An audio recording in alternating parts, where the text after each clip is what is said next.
美，都美啊！大家好，我是唐湘玉。哇，总决赛就是刺激啊！这家伙把我搞得跟飞行嘉宾似的。我们节目也播了好几期了。前几天我爸给我打电话，说现在镇上、县里、市里都在找我。我一下就慌了，这是要通缉我。我没提家乡名字呀。他说你得提呀，你这不是白宣传了？我说我没宣传呀。你要不要看一下节目？我一句好话没说。家丑过养也可以叫宣传吗？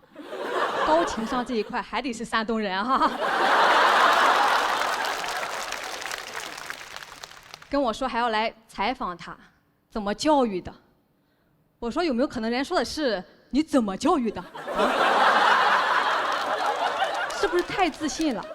就好比哪吒闹了海，龙王带着虾兵蟹将打上门了，李靖说我不接受采访，海鲜也拿回去，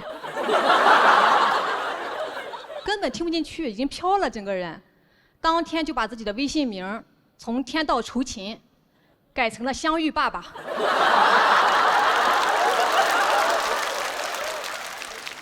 我说怎么着，爸爸，你不想努力了？反正家里觉得能上电视那就不是一般人，一般人得惹多大事才能上电视？我爸都让亲戚来我家看电视，看我比赛的视频，人看了半天说：“哎，这不都是骂你的吗？”他说：“没有啊，这不也有骂你们的吗？”我还挺担心他们看到的，我妈也很担心看到我火了，亲戚来借钱。我说咱先把借亲戚的钱还上，行不行啊？我们家族这一次也是异常的重视，拿出了最高礼仪。按照之前的约定，说每上一个节目，家谱上就给我加一个括号。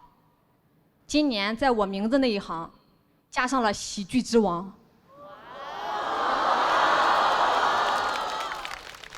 周星驰老师做梦都想不到，这一辈子能上我们家家谱。我自己这边也有很多意想不到的反馈，每一期播出都有一些男网友给我发私信，要娶我。为什么？我明明讲的是不要催婚，怎么就成了征婚？是咋理解的呢？就女生说不要就是要。他不会以为我在欲擒故纵吧？这都啥年代了？女生说不要那就是不要啊！不要不给我投票啊！啊，现在就投，我不要男票，我要票。当然了呢，也有那种很真诚的人啊，他说很喜欢你，但感觉驾驭不了你。听听这个用词，驾驭，我还以为离开职场我就不是牛马了呢，没想到到处是牛仔啊。类似的还有什么？好怕降不住你，你还怕降不住我，我都没怕磕不死你呢。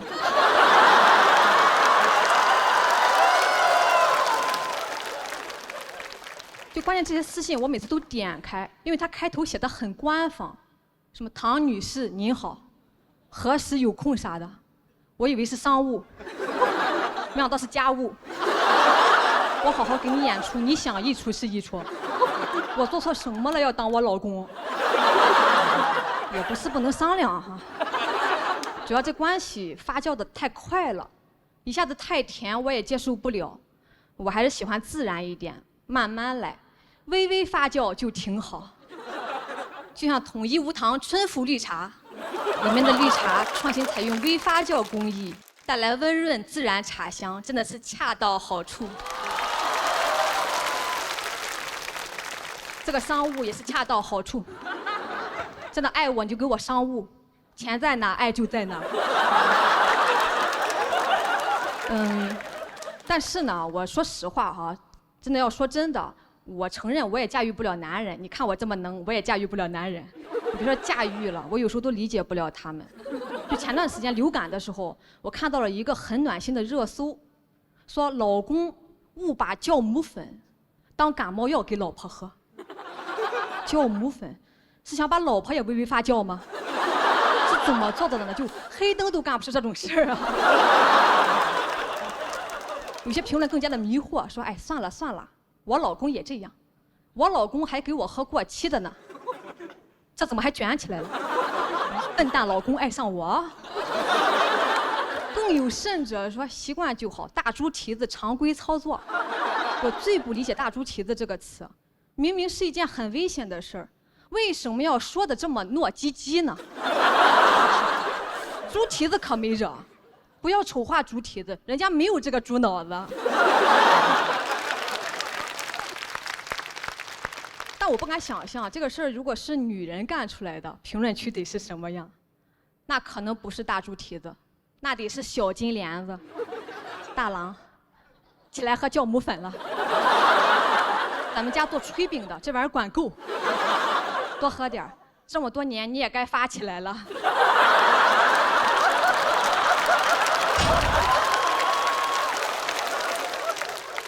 但好像再离谱的行为啊，放在男人身上就容易被原谅，甚至有点可爱。但这是一种刻板印象啊，这是一种歧视，我觉得对哥哥们很不公平。我心疼哥哥，这就是在害哥哥，还常规操作。你不说他，万一他给自己喝，喝成了教父；万一他给领导喝，被领导捶得糯唧唧。你不心疼，我心疼。怎么办呀？这一期又表现得这么善解人意。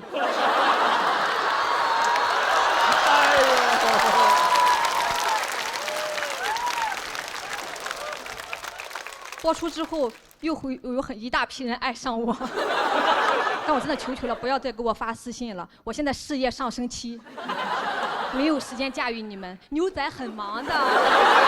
谢谢谢谢。嗨，大家好，我是黑灯。有修电梯这个钱不把路修平，也不知道为什么，是吧？反正最后一期了嘛，随便说了就，对吧？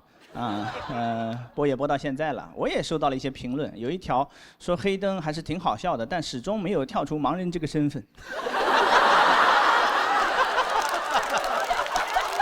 怎么跳出呢？对不对？你给我治好了，我给你跳，好吧？你给我治好了，我给你撑杆跳，好不好？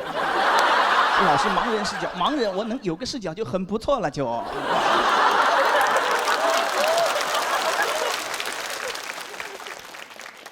今天还是讲这个主题，没有什么别的东西，因为我觉得讲的还不够，大家还是不了解，有很多东西可能大家平时根本没有注意过啊。有一些给盲人设计的那个设施啊，其实就是摆设。给你们举个例子，地铁的楼梯扶手上面有盲纹，有人见过吗？没有。见过的鼓个掌，我看一下有几个。啊，可能不到1/5。你想想看，盲人怎么能摸到它？你们都没见过，盲人要摸到它得多好的眼睛，你想想看。OK， 就算能摸到，那么第二个问题来了，写的是啥？有一个交通报的记者告诉我的，他统计了40几个有地铁的城市，大概分2种。第一种写的小心台阶，你不是探索到发现是个台阶，你在靠边扶的扶手吗？一摸有字，哎呦，小心台阶。可是你没发现台阶，你是摔到那个扶手上，哎呦，小心台阶。你写小心台阶跟写了扶手2个字有什么区别？一摸扶手，一摸铁的。第二种写的是向上或者向下，就看哪头，这头是向上，这头是向下。你摸还在那拼的向哪儿？你往前摸一下呀，向上呀，这是。就没什么用，啊，就是个摆设，给你们看的，能理解吗？你哪天你要自己无意间发现这几个盲纹点点，你没准都会被他感动了。哦，就拍个照，发个小红书，哇，这个设计师天才，这么小众的需求都想到了。发个小红书啊，都是谁在用这些小众设计啊？点进去啊，瞎子在用。我不知道，我觉得你换个思路吧。不能提供什么实际的帮助的，你改一改，让那种提供一些情绪价值。没什么人摸到嘛，让摸到他那个幸运盲人给他提供一些情绪价值，改成吉祥话，摸到了开心一天。一摸恭喜你摸到我了，你最棒，老前途一片光明。每个地方都不一样，他就会愿意去摸，会给他惊喜，给他欢乐，他会去摸一摸，就摸一下写的是什么，我在人民广场9号口很想你。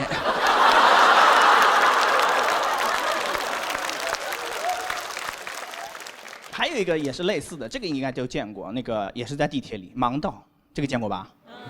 有没有发现它的规律？没有规律，每个站铺的都不一样。有的地方大概是沿着那个2排屏蔽门嘛，2条盲道，唰，几百米，不知道要去哪儿。从头铺到尾，你干啥？铺到车头干啥？让瞎子去开车是不是？还有那种铺到头的给连起来了，盲道闭环了，瞎子在里面能玩1天。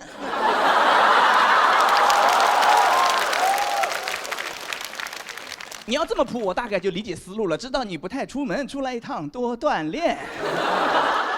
也有动过脑子的。我7月份去有一个地方演出啊，碰到了一个站台，他把盲人导到那个直梯下到站台，再把盲人导去无障碍车厢。就是有一个车厢就没有座，你就是轮椅待那个地方都见过对吧？无障碍车厢让轮椅去 ，OK， 让盲人去干啥？能给他提供什么帮助？对不对？忘词了。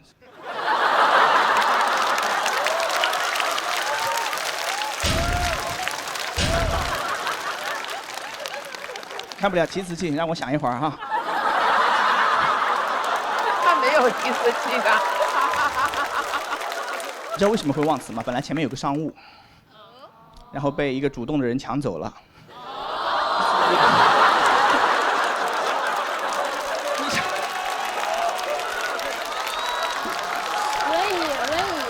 哦，为什么？哦，你们假装我还记得哈。轮椅去呢 ？OK， 让盲人去干啥？能给他提供什么帮助？对不对？为什么非要他们待在一块儿？聋子、瞎子、瘸子、傻子，说是要给老弱病残孕让座，结果把残障人士导到没有座的车厢。谁给瞎子让座？就轮椅有个座算是。说你们别看了，别看了，我不坐了，你坐吧。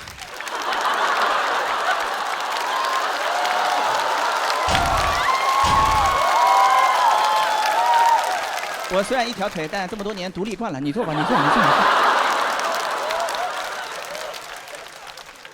就把有障碍的人导到无障碍车厢，就解决问题。他就这么粗暴，哇，太粗暴。我用这个逻辑对待你们，你们也接受不了。就是听力障碍的朋友会自称聋人，把听得见的朋友叫听人，这个知识点你们知道吗？不知道，我告诉你们了，你想想看，如果我也用这个逻辑，你们肯定接受不了。看不见的叫盲人，看得见的叫贱人。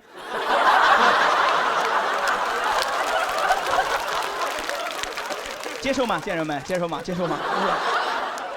不能这样，你得具体分析啊，对不对？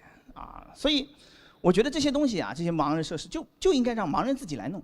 我之前其实已经阴阳过一回了，我说盲道修成这样，不会是盲人自己修的吧？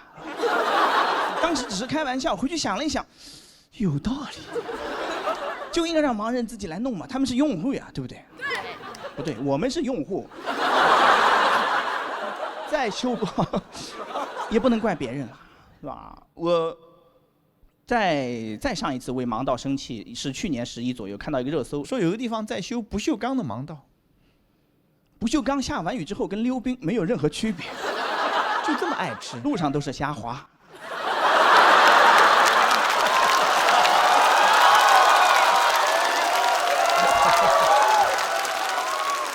脱口秀完蛋了，一边骂谐音梗一边鼓掌，笑成这样。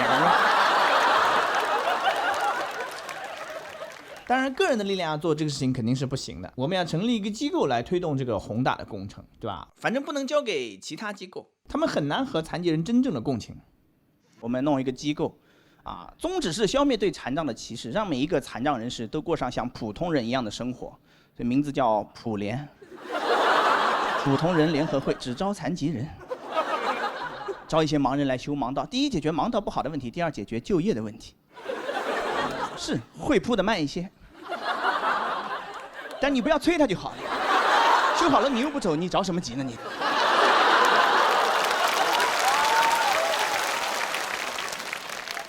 你要真嫌他太慢的话，招聘条件也放宽一些，招一些聋人，他们出了名的手脚快，让盲人监督他们。这个工作关系就非常和谐了，都不会闹矛盾的。你想想看哈，架都吵不起来。我可以当着面骂他，我说你是不是聋啊？说了10几遍了还这样。要是对方会读唇语，我就戴口罩。我说你是不是聋啊？我说10几遍了。他也可以当着面骂我，骂3天3夜，骂到3更半夜，骂出腱鞘炎。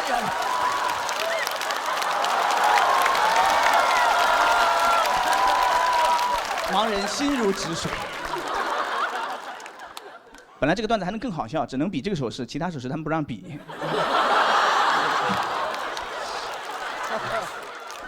决赛还是有点紧张，能看出来，对吧？我刚才还担心呢，我说，哎呦，都是强手如云，比什么呢？他们说你就讲这个段子，我说那就不怕了。什么小鹿、小罗，你就往后挪一挪吧，你就。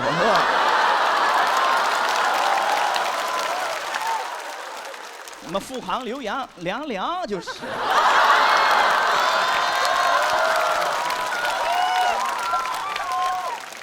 等我们那个所有盲道都修完之后呢，你想想看，为了纪念这一伟大工程，肯定要弄个碑，刻个碑文，就刻盲文。但是可能几千年后盲文也会破译不了嘛，对不对？也考虑到了，所以那个碑翻过来背面会再刻一个2维码。要是那会儿还扫码的话，考古学家一看到码就大为惊喜，应该是能破译了。手机掏出来一扫，滴就2个字：石碑。我讲这儿，谢谢大家。大家好，我是阎鹤祥。哎呀，我进了决赛了，单口季的决赛。这是相声的扭曲还是脱口秀的沦丧？今天来了好多第1季的老朋友，我就第1期还行，都看了，后边就越演越完。我现在回想我头1期就像空城计，知道吗？就贺退那一回，每回来的观众我都像诸葛亮一样告诉司马懿来进来，弄死我杀死我，空的没的。导致那之后，其实我一直在这个舞台上会选择逃避，因为我甚至会到网上去看对我一些负面评论，给我一些逃避和退赛的理由。阎鹤祥这个演员那么大岁数，说脱口秀梗一点都不密。我叹了口气，还真是，人上了岁数，不光骨质会疏松，包袱也会疏松。然后脱口秀演员还夸我呢，你看相声演员多厉害啊，在台上倍儿松弛，场子凉成这样，一点不紧张，还说呢。还有人说我阎鹤祥，你说脱口秀相声味儿太重了，可我就是个相声演员。我前20年拿相声当班上，你说我脱口秀相声味太重了，不如说我脱口秀班味太重了。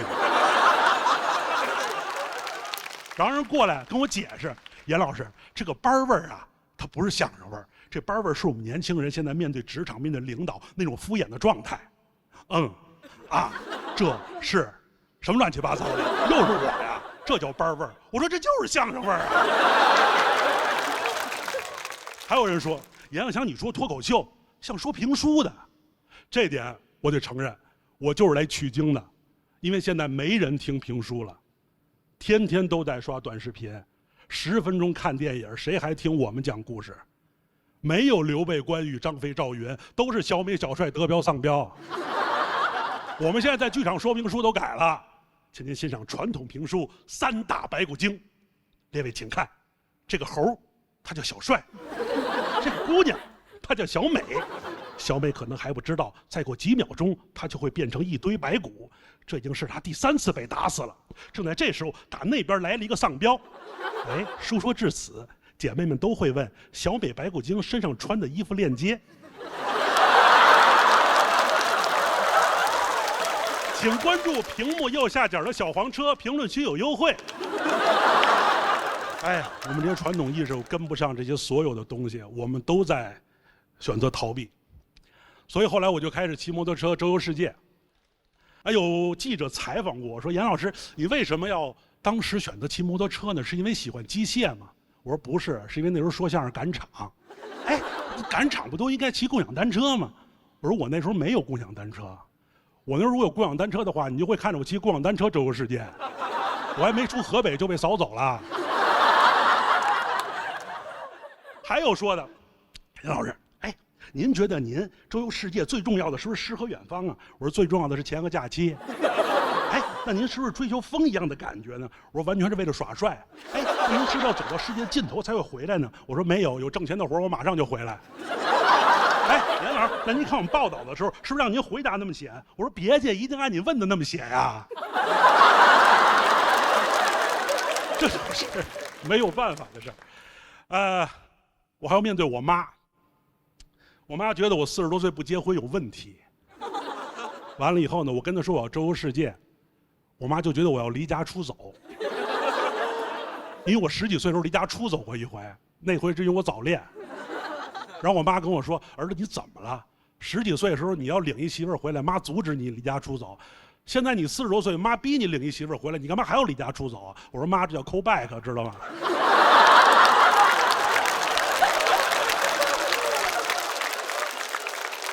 我妈特别关心我，我在国外骑摩托车的时候非常的颠簸，导致我那个微信步数每天能颠出几万步。然后我妈给我打电话说：“儿子，你不是骑摩托车周游世界吗？你这摩托车丢了吗？你往回走呢吗？你走特累吧？你得多喝热水。”这就是老人，当他不了解你、想关心你的时候，他跟你说你要多喝热水。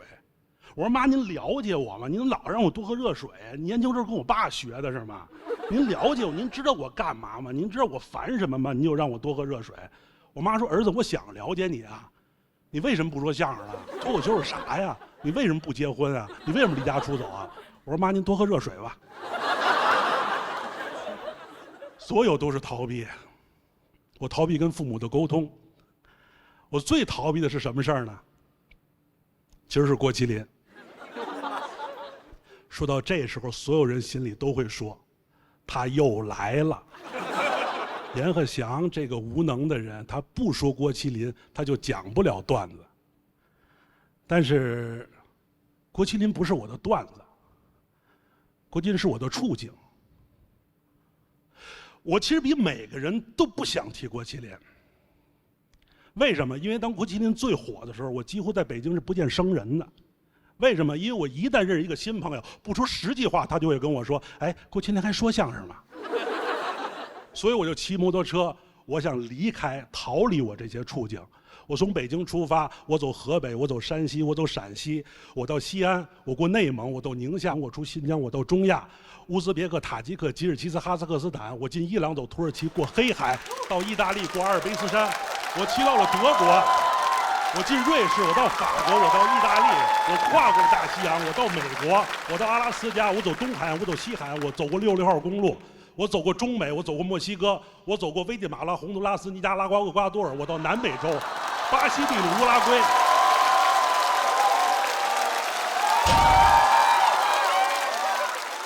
当我把我的摩托车骑到阿根廷的首都布宜诺斯艾利斯5月广场的时候，我觉得我逃避了所有的东西。这时候走过一个中国人，哎呦，严老师，您骑摩托车从中国来啊？郭麒麟还说相声吗？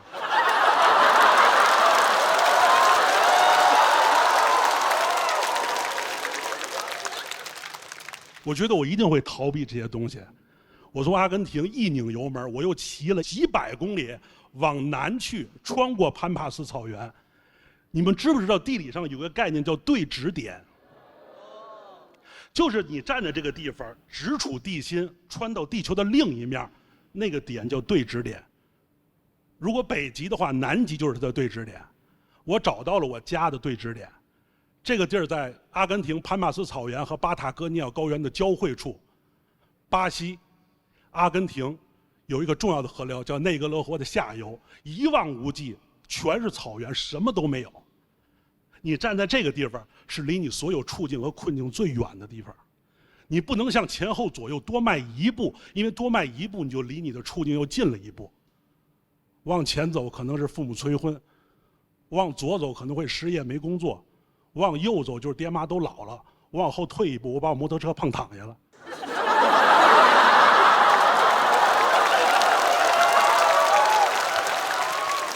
这就是人生，退无可退。当那一步的时候，你觉得你双脚离地，你可以离这点再远一点，但是那儿连棵树都没有，你都没法上吊，你知道吗？但是后来有一天，我心里有了一棵树，是什么呢？就直到我来到了这个舞台。我原来以为我很了解脱口秀，但实际上不是。如果喜剧是个圆的话，脱口秀这个点其实是相声的对指点。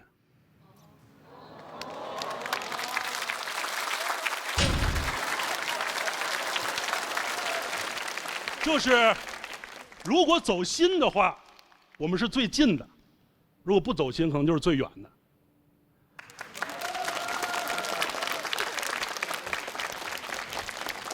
但是今天，这可能是我最后一场演出，我非常高兴，因为一旦我结束这个演出，走出这个舞台，我无论走向哪个方向，都离回家说相声又近了一步。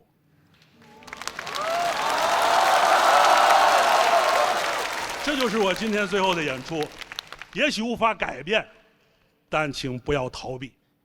相声演员阎鹤祥下台鞠躬。Hello， 大家好，我是于翔宇。能走到总决赛，我真的挺开心的，感觉应该能挣钱了吧。我最近2年真的很想挣钱，不光是因为我是学哲学的啊，是因为我妈前2年开始搞网络理财了，不是炒股跟基金啊，是那种非常正经的诈骗 APP， 就是那种 P2P， 爆雷之后就把你的钱全都卷跑了。我妈也报警了，但没啥用，那个骗子早都把财产转移到了国外，可能连移民都办完了，钱肯定不会还了。你骂他，你怎么中国人骗中国人呢？他说：“哎呀，已经是外国人了。I am a foreigner。”我妈手里没钱之后吧，家里很多银行贷款都还不上了，还被银行起诉，上了那个失信被执行人名单。我听了以后说：“那咱慢慢还钱可以，但这个事儿是不是影响不太好啊？我也是这种抛头露面的工作。”说：“没事，儿子，你放心，妈已经查过了，这个是不影响子女的。”你就该干嘛干嘛，搞你的脱口秀，进娱乐圈。妈看了，娱乐圈很多当红的明星啊，父母都在那个名单上。加油，儿子，妈上了那个名单，你就半只脚踏进娱乐圈了。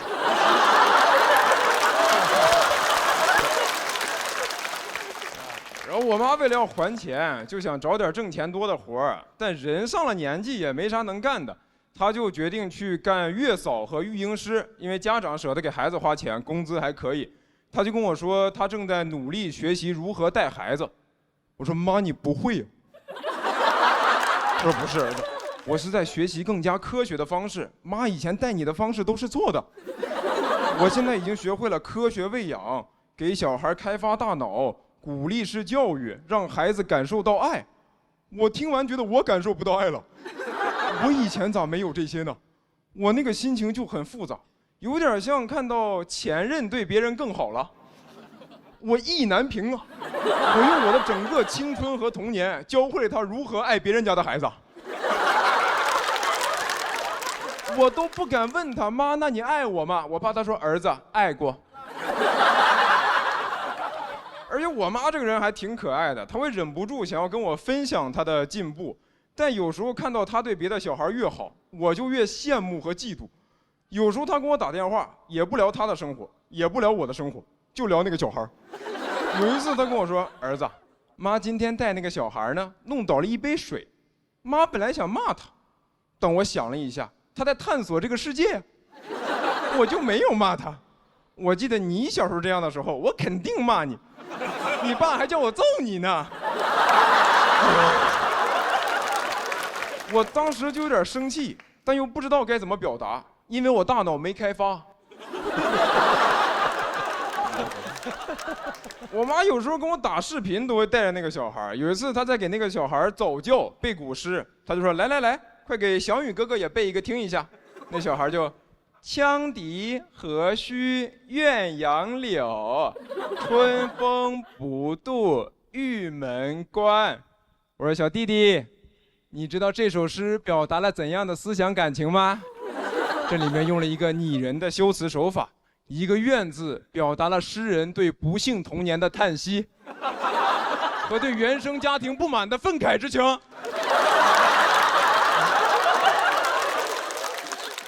而且我妈现在带小孩这么专业吧，我还很担心一件事儿，我怕她以后给我带孩子要收钱。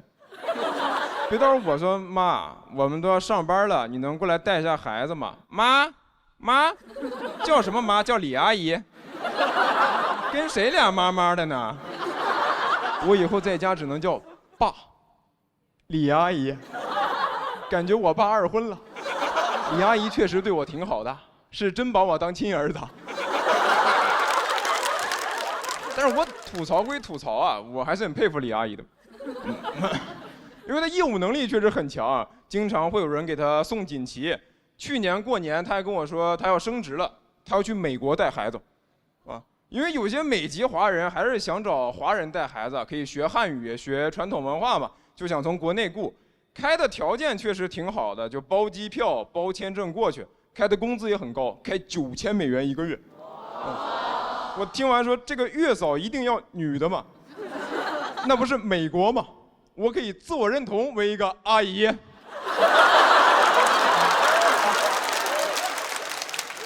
而且啊，但我当时担心这个不会又是诈骗吧？啊，不会骗子去美国2次创业了？我就提前想把李阿姨联系好，确认完全部是真的。但我还是不太放心。我说妈，那你要去美国这个事儿可不小，你有啥计划你跟我说一下。那你是不是去了美国，那你就不回来了？那个钱你也不还了？你成外国人了？师夷长技以制夷。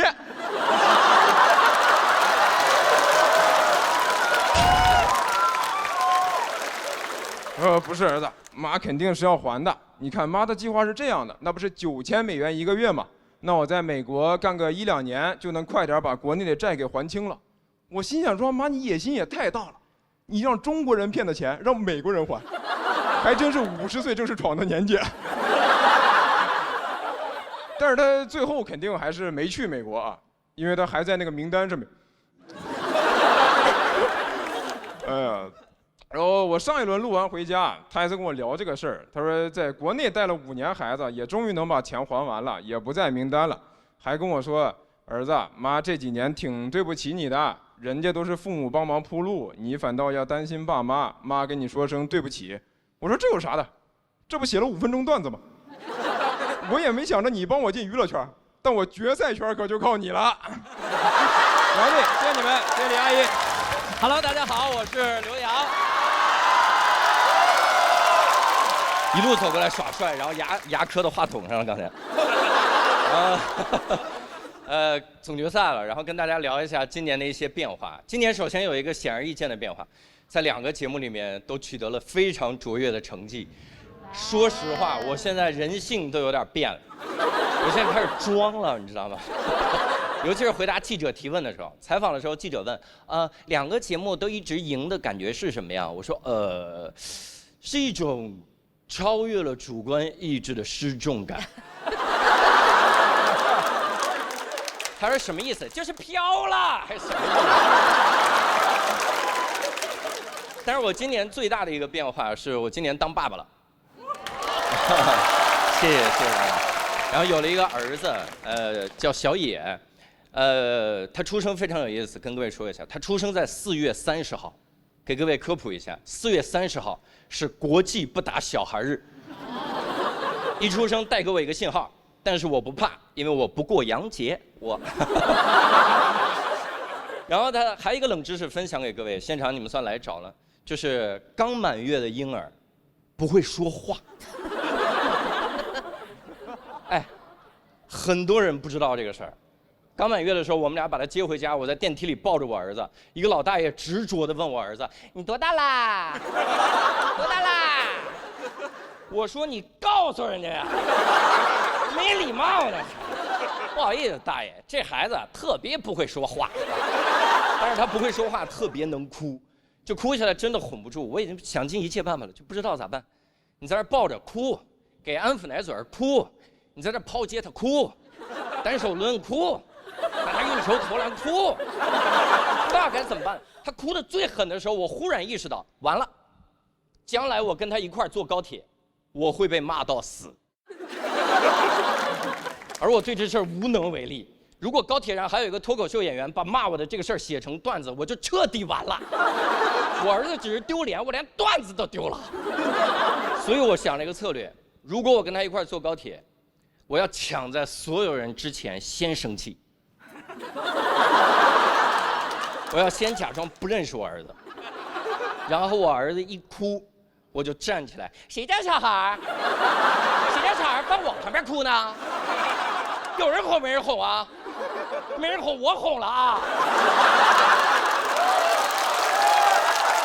还没人哄，真哄了啊！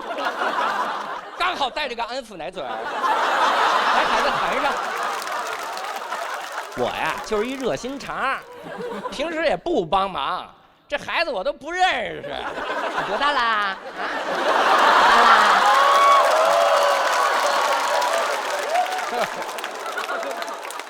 然后，我自从有了孩子之后，我突然就开始理解那些在高铁和飞机上坚持要用手机开功放的人，他们肯定是想尽了一切办法，都没法让手机安静下来。他们自己在家哄，根本哄不住，跟手机说别播了，好不好？别播了，播完这个就不播了啊！哎呀，连播了，哎，该死的大数据啊！含个安抚奶嘴儿没用，还是播，然后带到高铁上还是播，没办法，他也不能像我一样突然站起来，谁家手机啊？这是，没人要，有人要没人要？不可能，一定会有人要。他只能跟别人说不好意思啊，这个手机播没电了，就不播了啊。这样我一会儿把声音开到最大，声大，耗电快啊。但是最大的一个变化是这样的，就是自从有了孩子之后，我变得特别多愁善感，就特别容易动情，然后一动情就特别想哭。但单口喜剧演员是这样的，我们一旦想哭的时候，我们会立刻开个玩笑，把这种哭的氛围化解掉。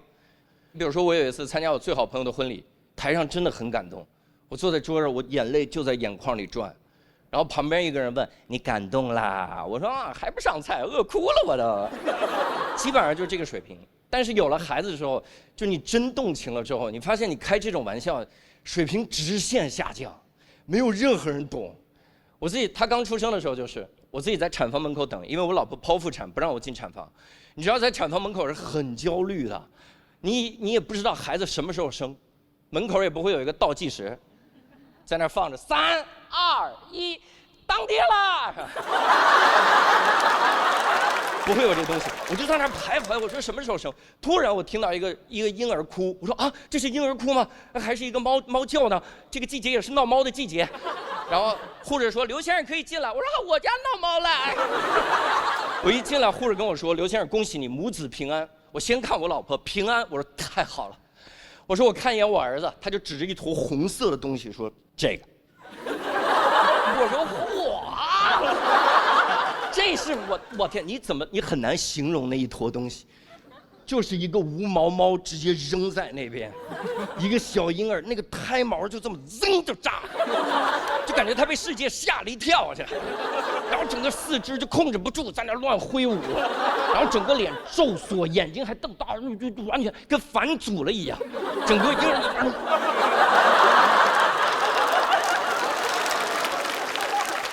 我一看孩子，我说嘿，地道的北京人啊！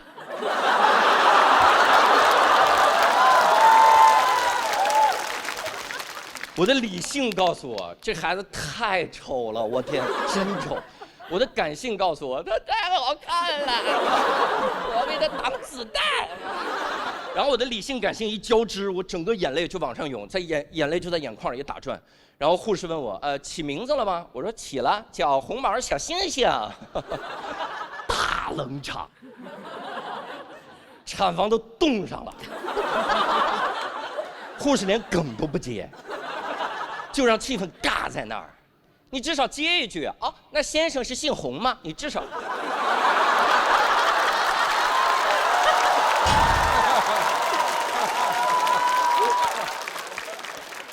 我说先生不是姓洪，先生是喜欢陈信洪。这个梗从诞生到现在效果没好过，但这是我给陈信洪的一封情书。然后他在月子中心也是，我特别容易动情。我把他放在月子中心，然后放在护士站，一排玻璃墙，然后那后面一排婴儿，护士在那儿照顾。我自己晚上回来去看他，我趴着那个玻璃，我说儿子。我儿子在里面一手拍着玻璃，一手拿起墙上的电话，爸爸，坚持上诉啊！然后我正感动的时候，眼泪正在眼眶里打转的时候，护士跑出来说：“先生，你要来干嘛？”我说：“我来挑个婴儿。”这护士也不接梗，我只能自己接梗。我说不挑了，你这个看着挺甜的，你多大啦？多大啦？好不说话，这孩子这太膨胀了。但是他出生之后，我爸妈来看他，我爸妈60多岁了，正是上班的好年纪。然后来我家看他，两个人在那逗小野玩，然后那一个瞬间我懵了，我整个人懵了，因为这样就是我儿子长得跟我小时候一模一样。然后我爸妈在逗他的时候，我忽然意识到，这是我这辈子第一次从这个视角看到我爸妈在逗一个婴儿时期的我。我那一瞬间整个就不好了，我才明白，我说原来那个一直哭闹的婴儿就是我，原来那个一直不懂事的婴儿就是我，原来是我让我爸妈多了很多的白头发，当然更多是因为新陈代谢哈，一些自然规律。然后我当时。我在想，我小时候因为不会说话，没有表达出来的爱，好像会说话了之后也没有跟父母好好的表达，所以有一个瞬间我特别想跟我爸妈说点啥，我又说不出口，因为眼泪就在眼眶里打转。我刚要说，然后我爸妈转过来说：“怎么了？”我说：“你看他像个红毛小星星。”谢谢各位刘洋教主，谢谢大家。哎，Hello， 大家好，我是刘仁成。今年也是走到总决赛了，说实话挺意外的。我这个人呐，没什么冲劲，我是 INFP， 小蝴蝶，像蝴蝶一样美好易碎。你们再看我的造型，我都不是一般的小蝴蝶，我是发蝴蝶。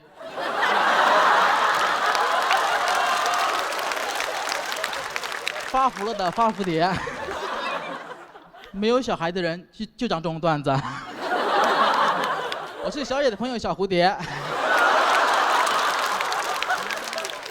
很开心啊，每天讲这种破玩意儿，大家就很喜欢我，很包容我，收到很多网友一种很好的评价，他们说我做的是小 ego 喜剧，就说 ego 嘛，就自我意识，他们说我做的喜剧 ego 很小，自我意识很小，很温和，我很喜欢这个评价，我就这样子的人，胖子 ego 小，容易人缘好，胖子人缘好很简单。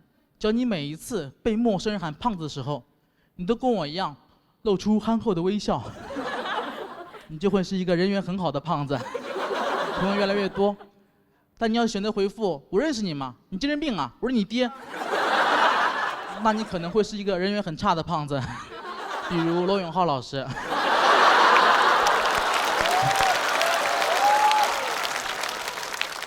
只能开个直播间才能交个朋友。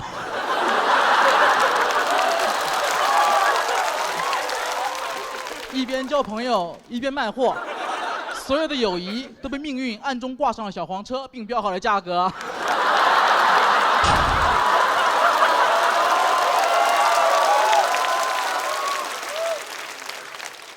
我从小被人喊胖子，从来不生气，直到有一次去个朋友家玩，朋友妈妈喊我胖胖，说实话一点不生气，我还觉得挺可爱的。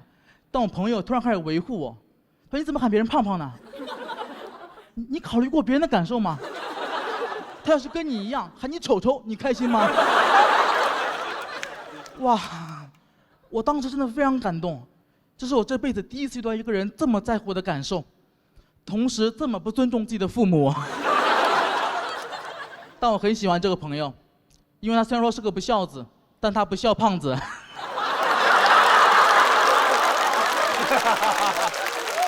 虽然他把他妈气得心脏疼，但我遇到了心软的神。一狗小也和之前的经历有关。我做了很多年的编剧，在娱乐圈也什么事都干过，什么活都干过。今天参加一个节目，节目组想让嘉宾坐在跳楼机上互动做游戏，所以他们需要一个替身，抱着摄像机去进行安全测试。那么会是谁呢？唉，你们坐过1个小时的跳楼机吗？连续1个小时，下来之后整个人都通透了。都有点通气了，感觉跳楼也不过如此啊！那是我人生最惨痛一段回忆。结果今天早上导演跟我说，我们决赛出场方式是从上面坐升降机下来。真的彩排时我都恍惚了，我穿越了。哥，导演，我跟你确认一下，咱们现在录的是中国最好的喜剧节目《喜剧之王单口季》，不是认真的嘎嘎们吧？我再确认一下，我是演员，不是编剧吧？试试吧。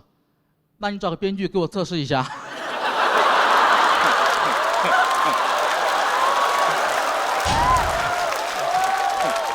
真的，那天在跳楼机上那1个小时，我真的想了很多。就进娱乐圈之前，都只在乎什么啊，飞得高不高。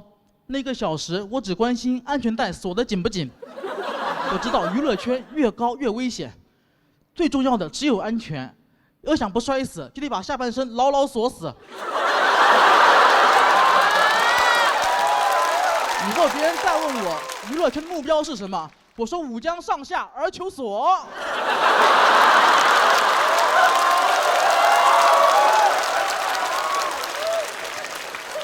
后来我去参加一个节目当编剧，然后那个节目周老板是嘉宾，在现场我想找周老板打个招呼，但到门口有点犹豫了，因为他门口贴了块牌子。写着“艺人周奇墨休息室”，熟悉的名字突然特别陌生。我突然感觉到巨大的阶级差异。我的面前明明是一扇我非常熟悉的铝合金门，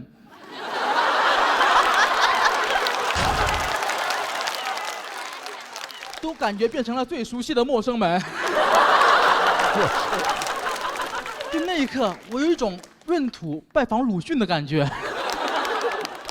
我就想走，结果周老板正好开门了。哎，阿成，你来了，进来坐会儿。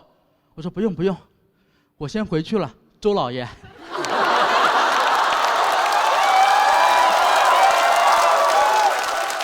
阿成，你说什么乱七八糟的？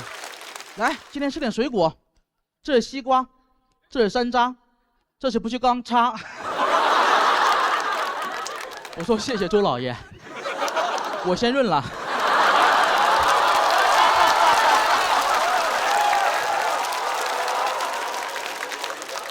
虽然今天一直在吐槽啊，说一狗小这个事儿，但说实话，我这个人就这样，我没什么自我意识，这种状态我最舒服了。你让我这种人突然变得非常的自我，我肯定也会很难受，大家都会很难受。那就不要留。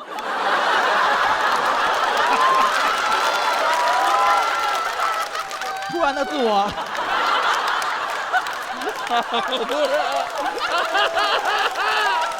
你们现在是不是很难受？这位美女，你是不是很难受？你说难受不难受？你说难受不难受？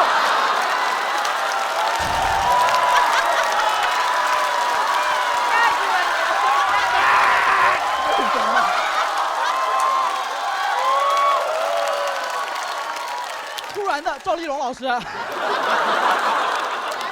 这就是我就是没有自我。我的皮下是王建国。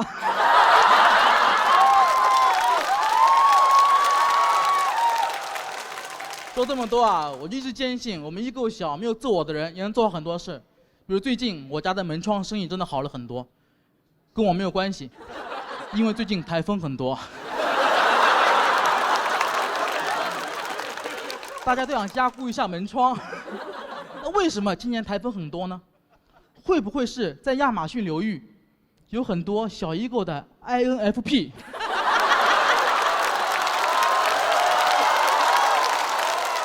在扇动自己的翅膀。小蝴蝶还说呢，啊，虽然我扇动翅膀可能会带来台风，但中国有句古话说得好，福祸相依，所以我也不是一般的小蝴蝶，我也是发蝴蝶。谢谢大家，我是刘小八。哎，大家好，我是小鹿啊。我今年确实是结婚了啊，然后呢，家里人呢不出意外就开始催生了啊。在我婚礼当天，我当时还站在外面迎宾啊，我奶奶过来拉着我的手，早点生。我说现在吗？办完吧。办完后呢，我奶奶又说：“哎，这在娘家，你俩住一起不吉利啊，你俩得分开睡。”我说：“奶奶，你还记得孩子是怎么产生的吧？啊，分开睡还早点生，那才是不吉利吧？”现在家人群里还有人发那种什么不生孩子的女人是不完整的，哇，家人们谁懂啊？这话的意思就是我们没生孩子的女人都有生理缺陷呗。那是不是应该给我们发津贴、发补助？啊，以后公交、地铁上应该设置老弱病残孕不孕女乘客专座。以后黑灯开专场君不见啊，我开专场娘不生。我不演了，不演了，你自己演吧。现在职场对于女性的这种期待又完全相反。我闺蜜现在32岁，在找新的工作，每一家公司都在面试中给了她亲人般的关怀。关怀就是关心她怀孕的情况。班长，有没有对象？跟对象感情怎么样？有经常在一起吗？这就是性别歧视啊，歧视了男性，因为他们肯定不会问男的这些问题。给这种关怀啊，一旦给了这种关怀，那男的一定欣喜若狂，稳了 ，HR 对我有意思。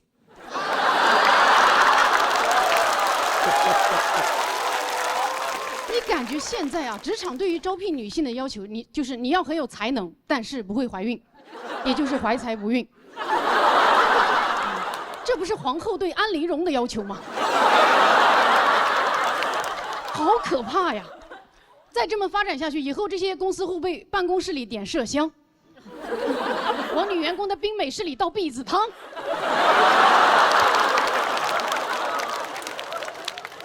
真是30加女性的处境就是很割裂啊！父母总担心你不生孩子，公司总担心你要生孩子，我们说什么他们都不听。哎，要不咱们以后面试把父母带上吧，啊，让你的 HR 大战你的 FM。HR 说：“哎呦，招不了啊，他来我们这儿会生孩子。”父母说：“哦，来你们这儿会生孩子。”哎，多新鲜呐！在家跟我说死都不生，来你们这儿就非要生，你们这是办公室还是生产队呀？啊，你这发的什么 offer？ 令人胎动的 offer？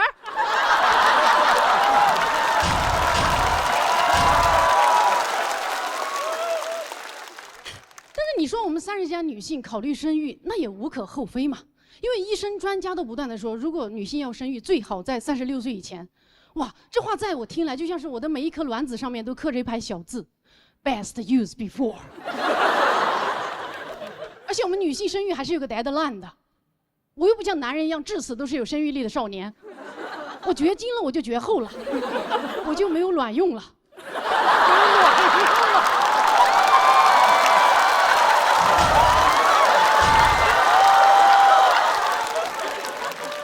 是会焦虑的啊！前段时间我还带着我的生育搭子去了趟医院，检查完之后啊，医生跟我说，他说你要孩子你就不要抽烟，不要喝酒啊，不要熬夜，不要吃外卖，不要抑郁，不要焦虑啊，不要压力过大。听完我就压力过大，当晚就失眠了啊，就想熬夜、抽烟、喝酒、吃外卖。而我的搭子哦，他只需要不抽烟，而他本来就不抽烟，所以他只需要做自己就能做爸爸。哇，我真的好嫉妒他！我现在甚至希望他染上烟瘾再戒掉。哎，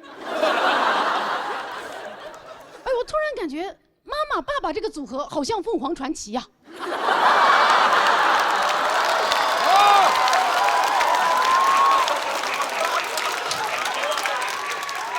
女方竭尽全力，男方毫不费力，双方平分传奇。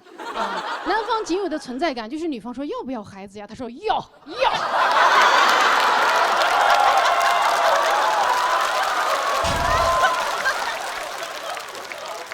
然后女方生了孩子之后，男的说哦耶哦耶。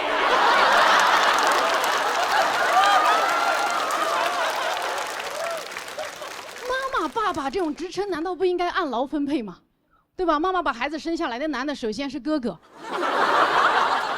表现良好了封为叔叔，犯了大错贬为弟弟。以后改过自新，努力奋斗，功高盖我了，可以把他扶正为爸爸。以后这男的要震慑孩子，都会对着孩子大喊说：“放肆！为父可是你妈妈亲封的爸爸。”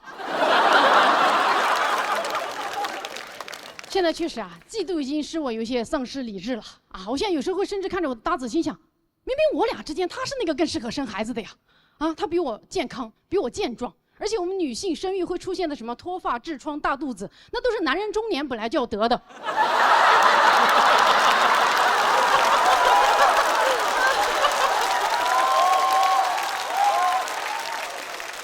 不如顺便怀个孕，这样都没有人嘲笑你了。都会来宽慰你说：“哎，做父亲的哪有不得妇科病的？”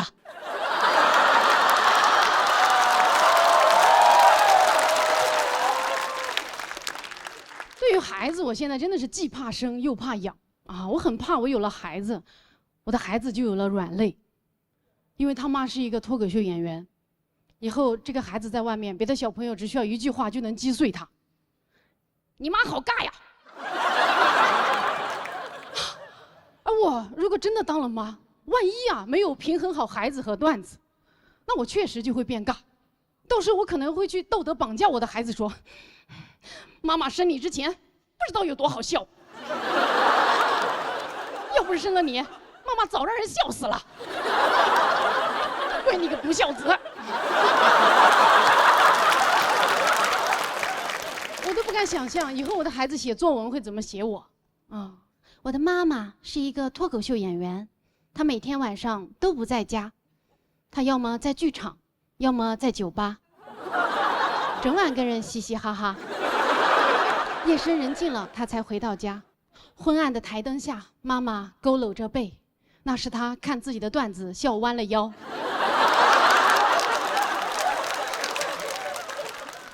妈妈陪伴观众的时间比陪我的时间还长。我难过，但也理解，毕竟观众是妈妈的衣食父母，也就是我的外公外婆。我问妈妈，为什么这么忙还要生我呀？妈妈说：“傻孩子，当然是因为再不生我就没有卵用了呀。”我问妈妈，非得用吗？妈妈说：“当然不是呀，我用只是因为我想遇见你呀。你看你王阿姨、张阿姨他们都没有用，我们都过着自己喜欢的人生呀。好了，妈妈要去演出了，有什么事情就找我的老公，也就是你的弟弟。”妈妈的老公叫弟弟，我妈妈太幽默了，不愧是喜剧之王单口季第1季的冠军啊！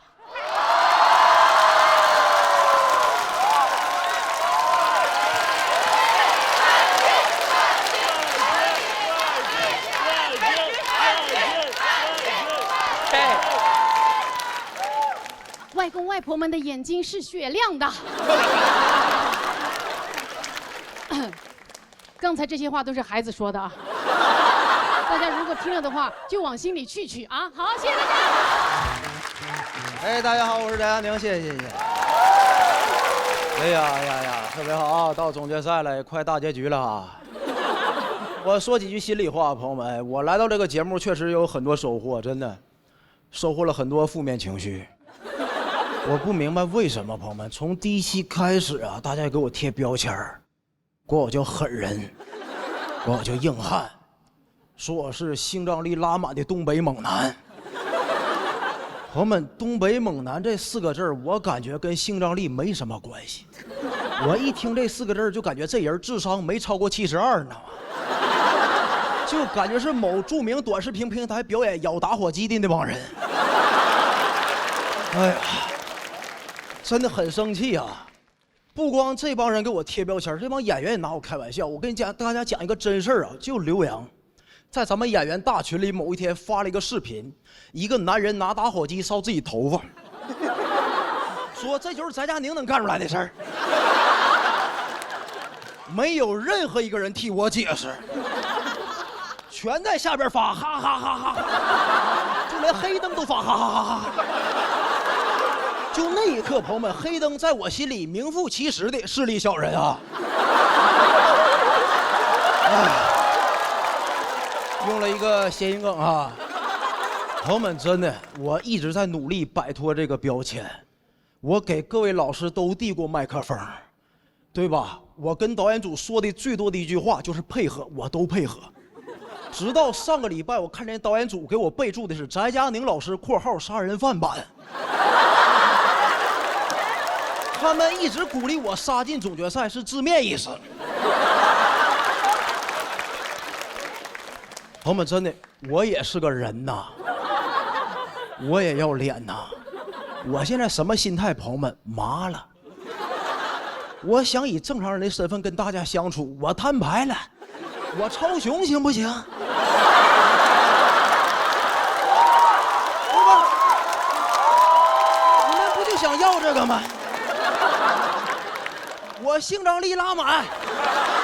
我查了一下，跟我同款的还有阿如那、蒋奇明老师。好吧，我阿如那、蒋奇明、翟佳宁就组成联盟，就叫雄性荷尔蒙啊，朋友们。我超雄，朋友们，我染色体里都没有 X， 是吧？你们女生是 XX， 男的是 XY， 超雄是 XYY， 我 YYY 啊，好不好？我平时打电话都喂，就爱听这种谐音梗，对吧？对吧？你16人格，你 E 人，你 I 人，我 Y 人啊，好不？小伟你是什么 ？ENFP 什么？快乐小狗，我 IMYYY， 我超雄战狼啊！哎，朋友们。能听出来刚才都是开玩笑吧？没人是 YYY 啊，一绝奇迹了那就。我只是真不理解为什么一到线上就要把人贴标签啊，而且我还不理解为什么好好的笑话一到线上就那么复杂。好好的笑话不能讲，一定要有立意，要拔高，要有金句，要上热搜才是好笑话。很多前辈都跟我讲说，翟佳宁这就是综艺，你要上线上就不能简单的搞笑了，哎，你要写月亮就不能只写月亮。你得写他的阴晴残缺明灭，还有人们看不见的沧桑变化和诡谲，得写月亮和六便士，显得有文化。我说你要真有文化，你就知道55年前人类就去过月亮，抓起一把月亮测过了，里边主要成分就是二氧化硅、氧化铝、氧化铁、氧化钙，翻译成人话就是水泥、沙子、玻璃碴子。就这么说，朋友们，阿姆斯特朗抓起那把月亮卖废品都卖不了六便士啊！你们想过一个问题没有，朋友们？李白呀，举头望明月，低头思故乡，看的都是水泥沙子、玻璃碴子。还有啊，为了有文化，为什么要有文化呀？要有金句，一定要有金句。没有金句，你就不是厉害的喜剧人。厉害的喜剧人都有金句。我不认识什么厉害的喜剧人，朋友们，我认识一个最伟大的喜剧演员，叫卓别林。卓别林有什么金句？卓别林他都没说过几句啊！卓别林可以说没有金句，没有人设，还没有性张力啊！卓别林来这舞台，一下可能第一轮就被我淘汰了。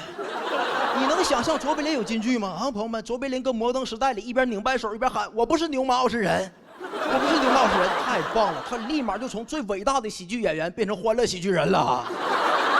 对吧？完了，这些一切有高立意、有金句，都是为了上热搜啊！好的单口演员一定要上热搜。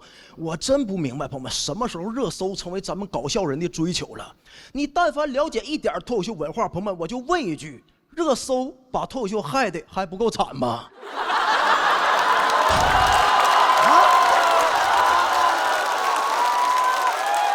我认识好几位曾经的脱口秀顶流啊，那名我都提不了了。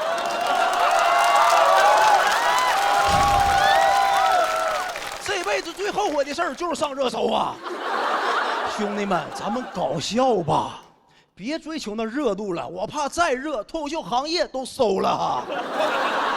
哎，朋友们，整段刚才表演，我提到了很多这个谐音梗和内部梗，对吧？提到人名啊，这是录综艺的最重要技巧之一。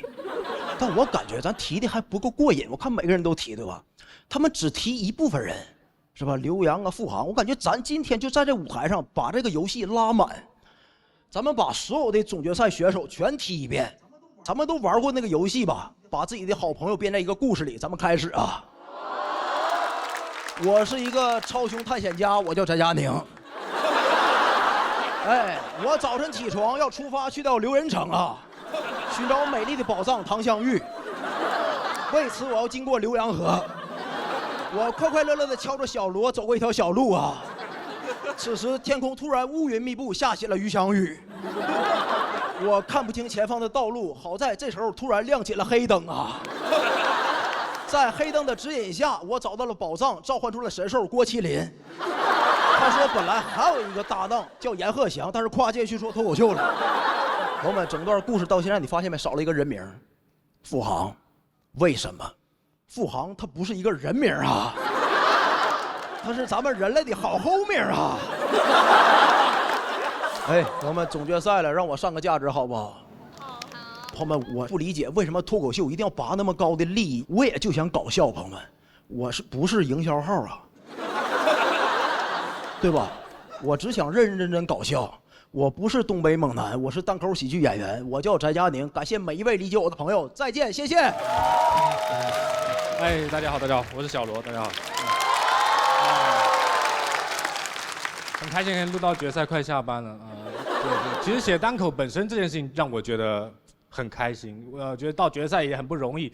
其实也没有太大的野心，想一定要获得什么。这件事情，感觉有的时候跟同行很难对齐。就前段时间，大概1年多前吧，我来上海讲开放麦，我们俱乐部的人就叮嘱我说：“你去上海，你要想办法被看见。”我说：“我又不是鬼，怎么是谁看不见我了？我去哪里被看见？我去那种脱口秀演员专门去的酒吧。”然后一有明星出现，我就抱着瓶啤酒在那边逆风如解意，容易莫摧残。没有什么野心，其实我就是写段子本身快乐而已。我们小的时候好像一直在被教育，你一定要完成一件事情才能够快乐。我小的时候有一阵子很流行一个玩具叫4驱车，我不知道你们有没有玩过。我当时很想要一辆，我就跟我姐姐说能不能买一辆给我。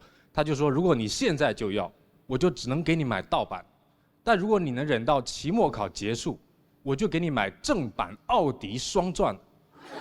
我说那我当然要盗版的啊。期末考结束谁还有心情玩4驱车啊？而且4驱车盗版的会怎么样吗？他会跑到一半停下来叫你输入序列号吗？但我真的太单纯了。我姐姐给我送我的那辆4驱车啊，它是后驱的，它甚至都不用电，你只要把它往后拉一下。其实我取这个名字，艺名叫小罗，就足以证明我完全没有野心了。因为我取这个名字的时候，甚至没有查重一下有没有另外一个演员叫小罗。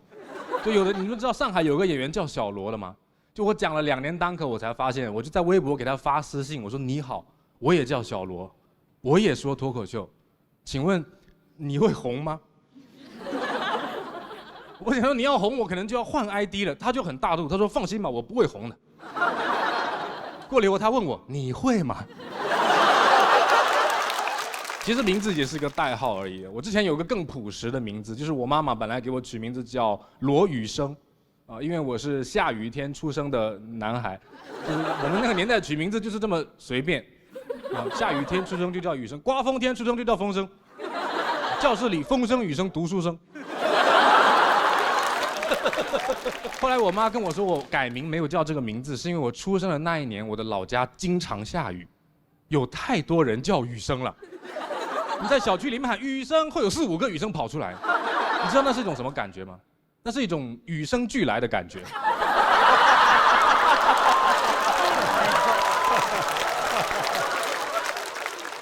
我出生在福建西部的一个靠山的多雨的小县城。如何多雨呢？就这么说吧，17岁那年的雨季，雨停的时候我都20了，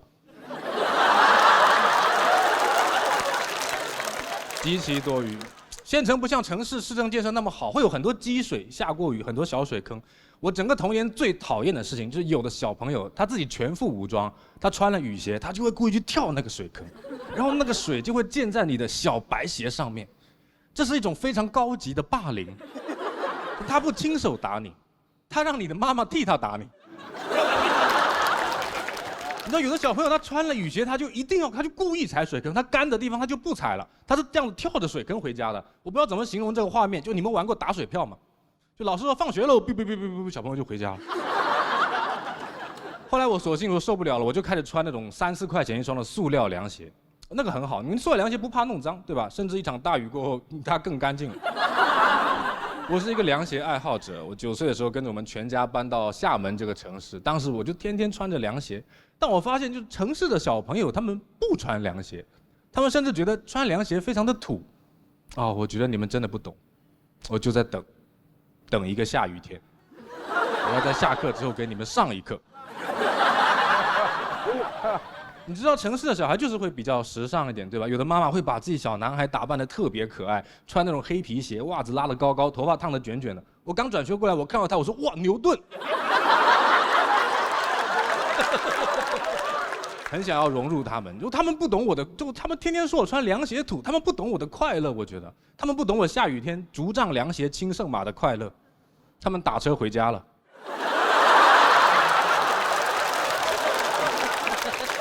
我一直有在尝试融入厦门这个城市，我一直在学闽南语，我到现在都没有完全学会，但我学会了纯正的闽南口音普通话，导致我很容易被人当作纯正的厦门人。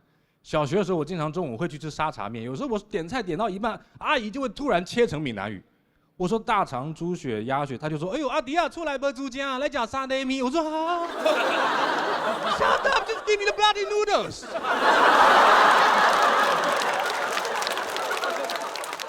很想要融入大家，男生嘛就很喜欢攀比鞋子，对吧？大家都穿一款同样的鞋子。我记得有一年初3很流行一款滑板鞋叫 Vans， 哇，我就去存钱买了我又舍不得，就是一双布鞋卖我300、400块钱一双，我就去买了一双 Vans 的平替，就是它跟 Vans 完全一样，但它没有 Vans 的标签。但这双鞋啊，它只要没有 Vans 的标签，它看起来就像一双老头穿的鞋。我本来以为我能驾驭得了它呢。直到有一天我上学的时候，发现我的鞋子被我爷爷穿走了。我发现我很难融入大家的逻辑，我经常很难进入大家的逻辑，就好像我以前大家都上节目，我就不上节目。今年我上节目了，哎，有2个节目，就好像我融入了大家，哎，大家分家了。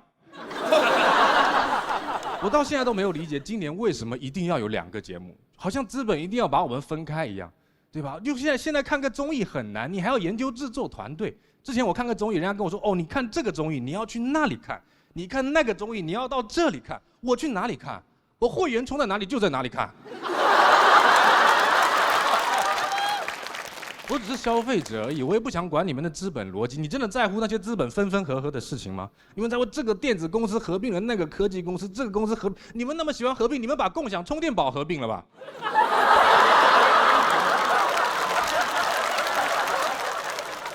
我喜欢玩这个玩具呢，是因为我觉得玩具本身好玩，不是因为这个玩具能赢过别人的玩具。我姐姐当时送我那个车呢，它的学名叫回力车，其实挺好玩的，就拉着弹，对吧？挺好玩。但是小伙伴就一定要跟我比，他们拿他们的正版4驱车跟我比。我说行吧，那就比一下吧。我们就在县城的马路边拿那个粉笔画了一个起跑线，他们就把4驱车开关开好，然后按在那里。我也把我的回力车按在那里，然后往后退。我说我让你们2米。我那个车弹出去跑了10米就停下了，但他们的4驱车就再也没有回来了。谢谢大家，小罗。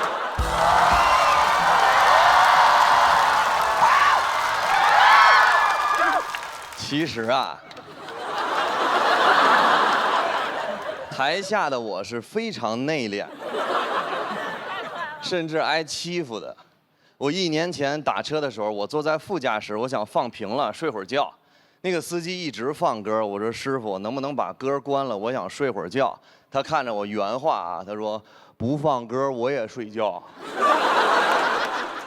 我说幽默，哈哈哈哈，幽默，哈哈哈哈，他没接话，我就不想跟他说话了，直到我看到他单手玩手机开车插队。我就想点他一下，我说师傅您真棒，单手玩着手机还能开车插队。这次他说话了，他说这算什么？闭着眼睛也能插。你看我一把就进去了，啊，啊，我说是鬼门关嘛。我说人家要不让你呢，我一把又出来了，我就感觉阎王在底下看着我，下不下来呀？他就引起旁边车的路怒了，旁边车急了，啪给我们别住了，把车窗放下来，指着副驾驶的我说：“你要死啊，小黑狗！”我当时不知道该说什么，我说：“哎哎哎哎！”他以为我在模仿他。他以为他说的是你要死啊，小黑狗，然后我说哎呀，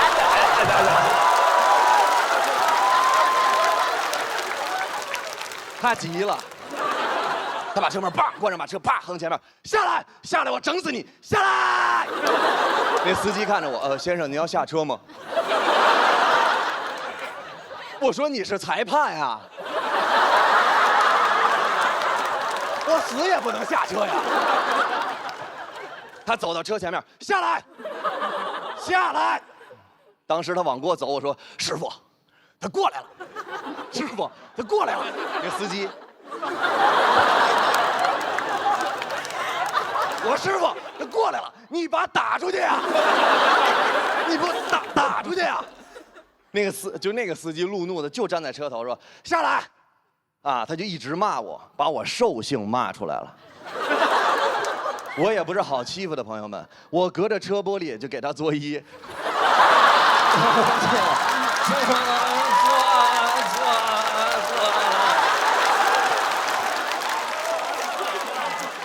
司机说下来，不下来我砸你车。我说哎，砸。我一看那司机一把就出来了，直接就绕过他走了。当时我说师傅，你真厉害。他说小伙子你也厉害，心理素质为什么这么好啊？加个微信，以后有租车的活记得找我。我说没问题。啊，为什么心理素质好？就是因为我从小就是一个差生，考试永远 A B C D E F 班，我永远在最差的 F 班考。每次我还特别天真的问同学，我说咱们分班是按姓分的是吗？我同学说 F 什么都别代表，富航别灰心 ，F 的意思就是废物。我说不是，差生也是有优点的，我们心理素质非常好。A 班考试 ，A 班的同学90、95、90、70想不开。我在 F 班20、25、20、25、40，我爸请大家吃肯德基。我跟其他人不一样，我很小的时候就知道怎么选择情绪。正常人，比如说你们，如果说你们经常会混淆主观意识跟大脑，其实他们俩是分开的。大脑是你的器官，每一次遇到什么事儿都要问你。大脑经常过来就是问正常的人啊，说同事都说你坏话，现在应该是什么情绪？啊，现在应该是悲伤。好，然后他给各个器官开始打电话，就是滴滴滴滴滴，喂，泪腺吗？啊，是泪腺吗？泪腺不在，等一会儿先给其他的打。好，滴滴滴滴滴，乳腺，是乳腺吗？啊，是乳腺，现在结节。滴滴滴滴滴，喂，甲状腺，现在肿大。滴滴滴，喂，痔疮，保持原状。滴滴滴滴滴，泪腺在了吗？泪腺在了吗？在了，刚才睡着了，哭吗？哭的话，身体就不会难过了。啊，想想啊，主人哭不哭啊？你说已经长大了，不能哭了，然后所有的情绪开始内化，疯狂的惩罚自己。我跟你们就完全不一样。我的大脑每次都过来问我，主人，所有人都说你是废物，请问现在应该是什么情绪？我说，不是，抬起来，鼓掌，尖叫，托马斯旋旋，南瓜站起来吹唢呐，小北把上衣脱了，黄渤也脱。南瓜别脱，南瓜穿好。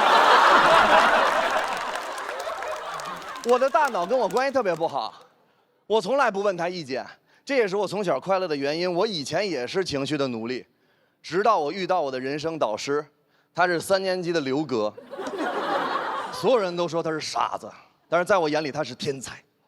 我看着一群同学围着他，啊，就说刘哥，怎么？您是傻子？刘哥当时原封不动说的话是：知道。我说有点东西。别人说刘哥你头发好臭啊，刘哥我臭死你。我说有点东西。他根本不在意其他人的意见，所以他特别的开心。有什么问题我都问他，天文、文学、地理、物理、化学解决不了的问题我都问他。有一次我冰棍掉地上了，不知道怎么才能吃。你们一辈子都想不明白冰棍掉地上怎么才能吃，今天演出就来值了。天文、文学、物理、化学、地理，所有人解决不了。当时我看着刘哥，我说刘哥，冰棍掉地上怎么才能吃？刘哥看着说，你不告诉别人你就能吃。我说有点东西啊。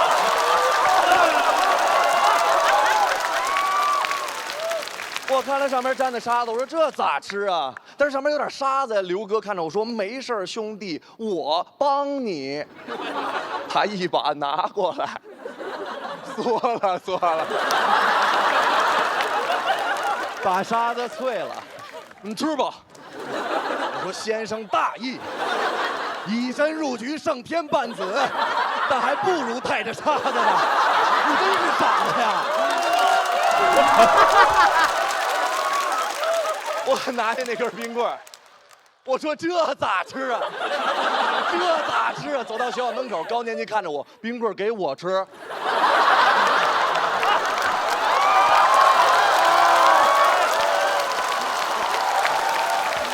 我说给你吃。他刚要伸手拿，我一把就撤回来。我说算了，这个刘哥舔过了，你别吃了。他说哎，你人性还不错啊。以后有人欺负你，跟我说。我说，只有你。小时候生活条件，尤其是在学校里边，差生面对的更多，所以我们的品质非常坚韧。工作之后，所有那些骂我的话，我真不往心里去。听得懂的我不生气，因为我都听得懂，我练这么多年了。1年级的时候，别人叫我啊臭狗屎，第一次听到我就是啊不要叫我，真的我真是这样啊，虽然有点狗血，不要叫我，真的这样。叫9年，人说哎臭狗屎，我说爷爷在此啊。我根本就不在乎，朋友们，听不懂的我更不难过，因为我都听不懂。几年前有一个外国的领导，他看着我说 Billy I don't know who raised you up。这句话在脏话里边，英文里边是比脏话还要脏。我不知道什么人给你养大的。这句话我当时没听懂，我以为他跟我开玩笑。他说 I don't know who raised you up。我看着他，我说 You raise me up。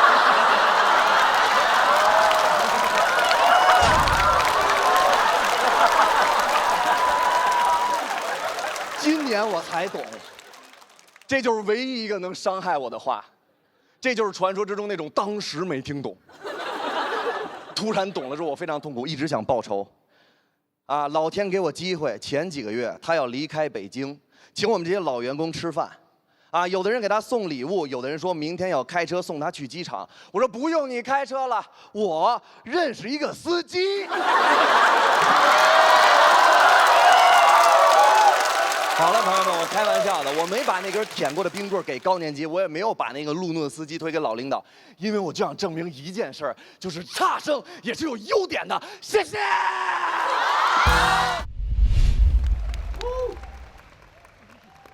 朋友们，大家好。总决赛了，其实我有挺多话想跟你们说。综合我这一季的表现，节目组决定不让我多说话了。尽量少说话，少说话，那我就只能唱了。这个我们的单口喜剧怎么能没有音乐脱口秀呢？那我就开始了啊。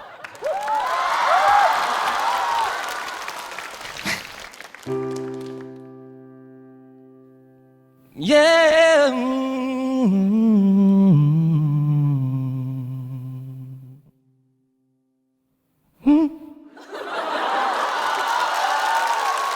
愣要。最近认识了很多朋友，我挨个介绍一下他们。我有一个朋友，样子有点凶，希望你人如其名，宅在家里，社会安宁。我还有个朋友，门窗新绣。他说话口齿不清，要不要去德云社听听？那个朋友很年轻，催婚从不领情，只要逼他相亲，王嘉尔都不一定行。行，我的朋友卷王，另一个节目已经称王。他说他最爱的组合是四世同堂。时尚无难事，刘洋阎鹤祥。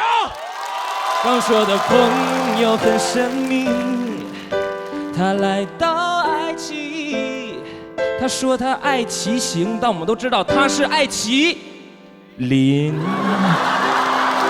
我的猴王朋友不神秘，因为他不爱也不义。他说他有点屁，哎，我这个不是在骂人，因为他是真的 passion。谢谢。好，其他媒体的朋友，不是因为你们没有红头，只是我的韵脚和才华确实是不太够。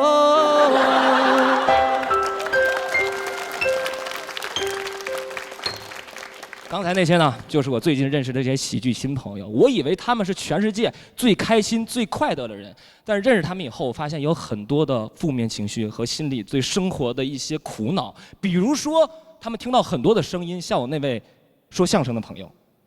之前我就劝过你别凑那热闹，还有我那位卷王朋友会听到，那么卷，你想当单口之王啊？那个被催婚的好朋友，人家孩子都满地跑了，你咋还一个人呢？还有来自家庭的一些苦恼。差不多得了，别给我丢人了。那位哲学毕业的大学生，都是大学生，咋就你找不到工作？喜欢航海的文本强者，喜欢能当饭吃吗？还有那位 F 班的差生，剧本都写不出你这么差的。没错，他们明明遇到了那么多不开心的事情，依然把它变成段子讲给大家。我问他们为什么，你们怎么做到的？他们跟我说，其实答案就在问题当中，只要笑着面对生活。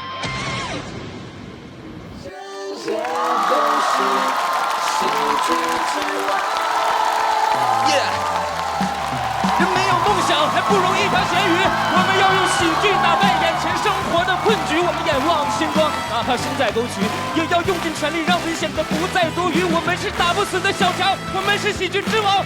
平民到处作恶，我们除暴安良。就算是跑龙套的，我们也没暗示上场。生活不太善良，我们的武器是嘴角上扬。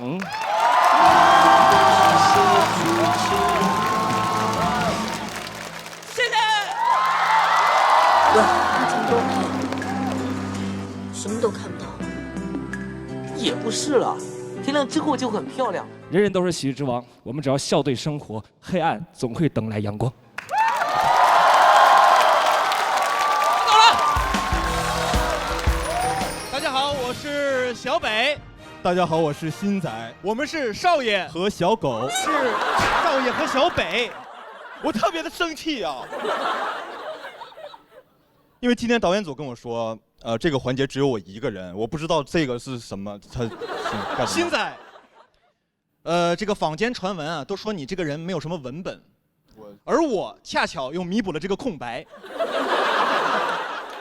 哦，明白了，你确实也没什么表演，是吧？那今天之所以要我们两个人呢，是因为今天这个场合特别的重要。对，今天主要有一个特别的颁奖环节，然后让我们俩来好好的 Q 一下流程。那你说这个我没太明白，这个节目咱不是有人 Q 流程吗？注意啊，我说的是好好 Q 流程，不是那种简单的 Q 流程、生硬的 Q 流程、一脸茫然的 Q 流程。小北，你这话是说给谁听呢？你别这样，我不喜欢当人面说人坏话。那别说了，蒋龙。哎，好，转过去说。但确实音乐脱口秀挺好。音乐挺好，好听，好听。挺好。行，那接着往下 Q 吧。啊，文本呢？其实我现在也不需要文本，因为我最近跟那个阎鹤祥啊学这个现卦。现卦俩人记不住，还学现卦。我觉得你应该先学学文化。要不你跟于翔宇先学学哲学呢？要不你先学学哲华呢？人家那么多戏拍，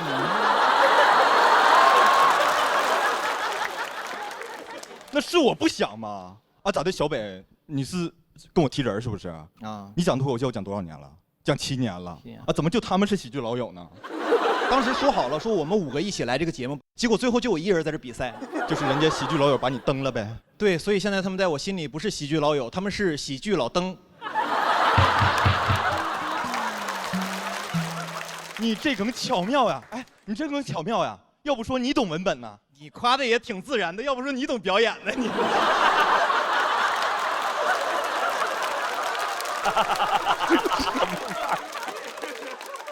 在正式的颁奖之前，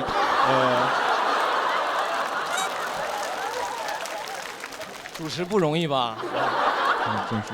在正式的颁奖之前，我们还有另外一个环节。节目播出以来，五湖四海各行各业的观众朋友们也一直在关注我们。听说今天总决赛，社会各界人士也纷纷发来了他们的贺电，请看大屏幕，有请。大家好，我们是帅哥今天，是今天农业发展有限公司全体董事发来贺电，祝你们总决赛一切顺利。种地的时候看《喜剧之王》单口记，老有劲儿。根据我们的观察，做单口喜剧和种地有异曲同工之妙。最重要的是什么？挖掘？不，最重要的是拍摄。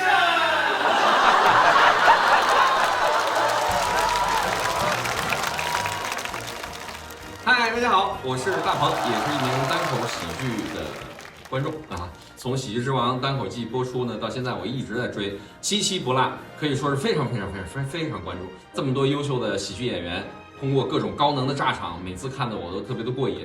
对于这个节目呢，印象很深的喜剧演员有很多。包括杨岩，我非常的喜欢他，但很可惜他被淘汰了。哦，还有大老王，对，你们为什么都把这些好看的都淘汰了？但是留下来的朋友们呢，也有自己说服力的表演。所以说这个节目呢，为我们喜剧创作的朋友们也提供了很多的人才。那么期待着未来有机会，或者我可以到现场来，或者是大家可以到我的电影当中来，我们一起做喜剧。感谢20个晴天和2个大鹏导演发来的贺电。除了他们啊，今天还有更多的朋友来到了现场。今天的观众席呢，也可以说是星光熠熠。哎，新仔，你看谁来了？哟，这不是我的老朋友们吗？你们怎么也来了呀？让我们掌声送给松天硕、王建华、蒋之萌。6周，是吧？今天发现啊，有台节目呢来了，为什么？其实这一季呢一直有个隐藏任务。大家有听到一些消息，我们的电视剧《喜剧之王》马上就要开机了，而我也是有幸受星爷的委托，帮他们寻找优秀的喜剧演员们。我也有幸是这部戏的导演，诚挚邀请所有的演员们来我们戏里，我们单方面邀请，只要你们愿意，就希望能够换一个舞台，继续给大家传递快乐和喜剧。那2位也是我们《喜剧之王》的导演。大家好，我是《喜剧之王》的导演王建华。然后今天来到这儿呢，其实也是刘洋的亲友团，在那个节目里，他是演员，我也是演员，然后他现在还是演员，我是导演。然后今天其实是想来给杨哥加油的，然后结果来了，发现他已经淘汰了。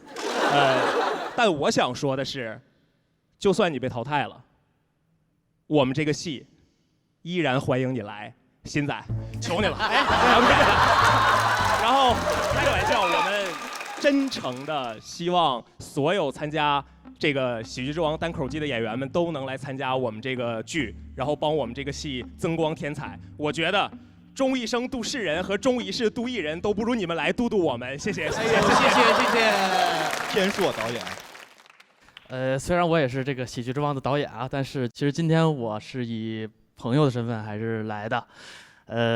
看到你在这个舞台上依然能够发光，其实我从心底上还是觉得你真的很棒，江龙。谢谢。好，谢谢。又一个吊带。萌萌。Hello， 大家好，我是舒萌。我这次呢是这个《喜剧之王》剧组的演员代表。我为什么会接这个戏呢？因为之前蒋龙特意给我打个电话说，专门为我写了一个角色，而且呢有感情线，还能谈甜甜的恋爱。我说 I knew it， 我终于等到了这一天。但我当时特别矜持啊，我说那也得看男演员是谁，我 O 不 OK 啊？他说是王嘉尔，你 O 不 OK？ 我说 OK。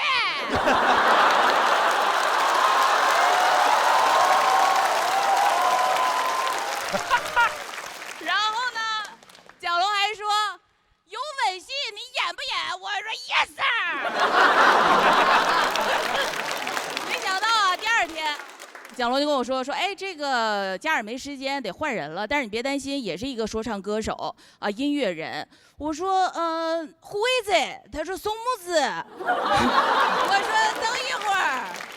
跟我说的是王嘉尔，来的是松木子儿，我还得跟他亲嘴儿。我说就好比什么呀？这个抹茶和芥末很像，但却不是一个味儿。行，少看点凤航吧，平常。谢谢志龙，谢谢志龙。哎，各位老师好，我是六兽。其实，我现在真的非常瞧不上他们几个，因为来的时候说的挺好的，是来给刘洋站台的。没事儿，刘洋，反正哥几个在，我们绝对让你走得风风光光的，好不好？我们的应援词来说一下，来，起立。刘洋，地表最强，喜剧之路，就怕富航。现在怕4个了，现在怕4个。还有，小鹿啊，刘仁成啊，什么黑灯什么的，小鹿什么的，说挺准的，说挺准的。这个特别感谢啊，感谢各位朋友来，然后也感谢这几位那个热心的观众，然后最近我们这个单口喜剧也是好起来了。没错，那接下来正式进入2024感动喜单特别颁奖环节。首先要颁发的是2024感动喜单的特别贡献奖。曾经有4块复活金牌在他们手里，他们没有珍惜，直到失去了才后悔莫及。节目组也真是的，给人家金牌的时候叫人家大魔王，现在新人胜旧人，叫人家喜剧老友。他们为演员们改稿、开场，鞠躬尽瘁，勤勤恳恳，单口喜剧不可一日无他们。答应我们，答应我们，明年还要做我们的喜剧老友，希望单口的舞台上老友。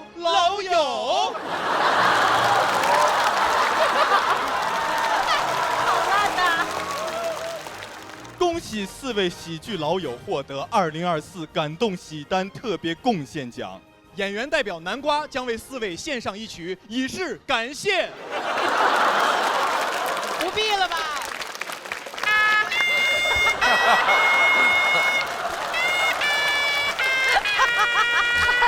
好了，好，谢谢，可以了，好，谢谢，可以了，我有点难受了啊，谢谢啊。合着最后风风光光走的是我们4个啊，还有刘洋，你们5个。感谢。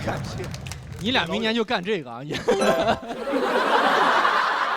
那么接下来就颁发下一个奖吧。接下来要颁发的是2024感动喜单特别鸣谢奖，获奖的是大风天喜剧、单立人喜剧、会说笑喜剧、猫头鹰喜剧、三角猪喜剧、仙人掌喜剧、高校喜剧、过载喜剧、后阳喜剧、来风喜剧、笑场喜剧、自笑喜剧、喜番喜剧、喜剧联合国、糖蒜铺子、Speed Cup 对 Spicy Comedy。确实不讲英文相声哈。对不起啊，哎，你怎么把我们的厂牌给忘了？咱们的厂牌就是北京德云社文化传播有限公司，谢谢。德云社。好，谢谢，恭喜这些喜剧厂牌获得了2024年感动喜单特别鸣谢奖。感谢全国各地的俱乐部在行业沉寂之时苦心经营，没有破产，保留了单口喜剧的火种，为节目源源不断输送着新人，也为行业反垄断做出了卓越贡献。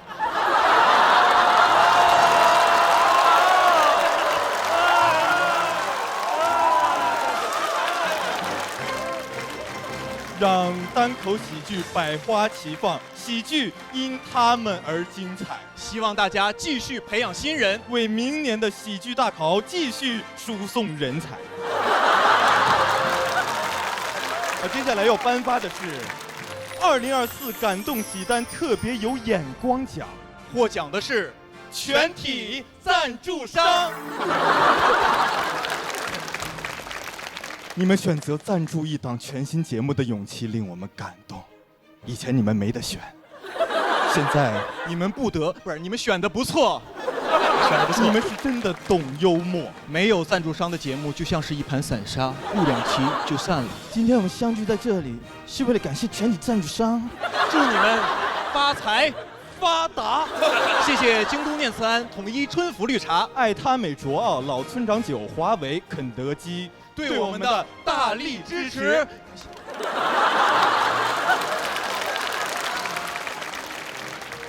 那接下来呢，要颁发的是2024年感动喜单微博特别奖项。那么第一个奖项呢，就是特别爱听你们讲。这个奖项将颁发给微博全站讨论 Top One、涨粉量 Top One、视频播放量 Top One 的演员。最终获奖的是富航留洋教主小鹿。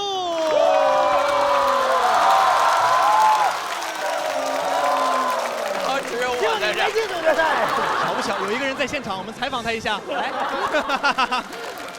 来，小刘，就这么巧。首先感谢微博网友，然后现在我深深觉得德不配位，谢谢大家。好，谢谢刘洋教主。那我们也连线一下正在备赛的小鹿和富航，我们看一下大屏幕，第2现场。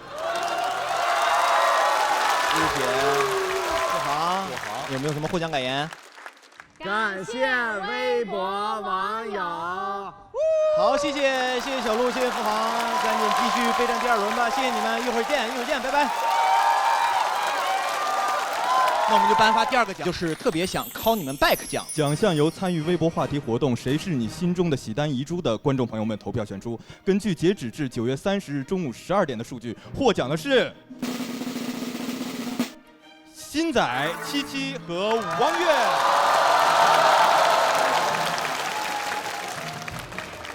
新仔遗珠代表发表一下。就是感谢大家一路上支持我们这些单口演员，希望大家多来线下看看我们啊，因为大家隔着屏幕看到的，你的眼睛看到的只是你的手机和平板，就是希望大家多来线下，然后直视演员们的眼睛，好吧？除了黑灯，然后哎呦，行，让我们采访77啊。能拿这个奖，主要是要谢谢支持我的姐妹们，是你们让我在决赛有了一个单人的镜头，以此登上了决赛舞台，非常感谢你们。然后，我明年要再上节目，再当遗珠。再当遗珠就有点不吉利。啊，我觉得还是当白月光比较好。就意难平，每期都意难平，这样比较好。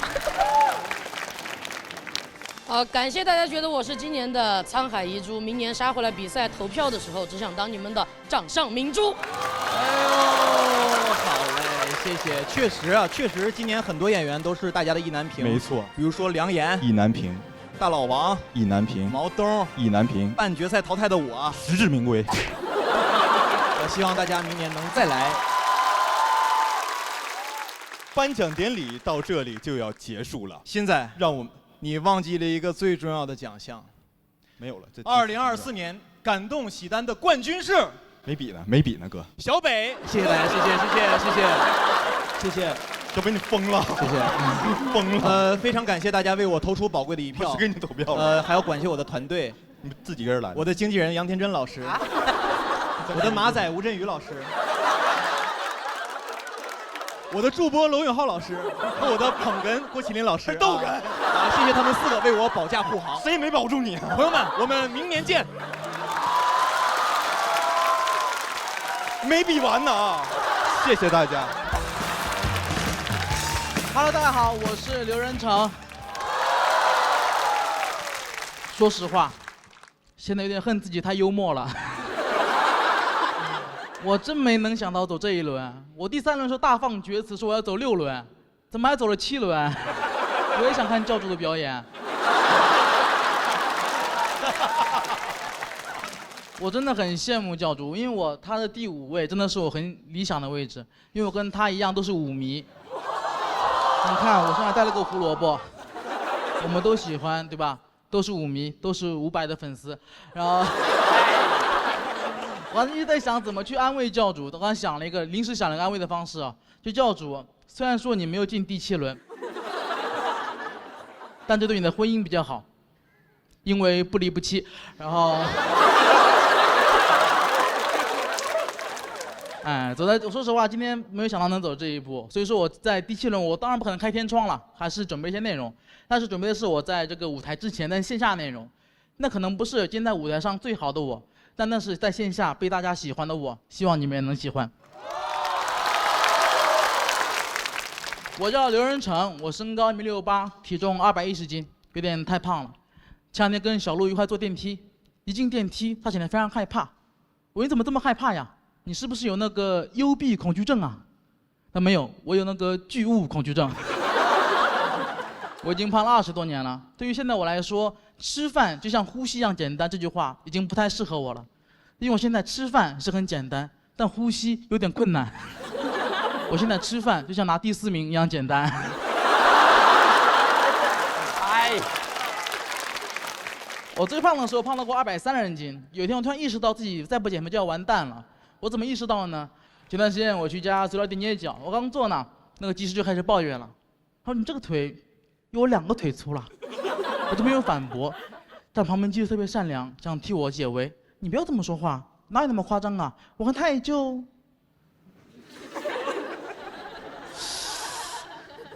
小腿跟你大腿差不多粗吧？他很善良，我很喜欢他。结果第一个技师听完生气了，你说什么？你再说一遍。我腿有这么粗啊？说完把我腿给抬了起来。我腿这么粗，再说一遍。就这样，他们2个人到面前爆发了激烈的争吵，但没有人受到伤害。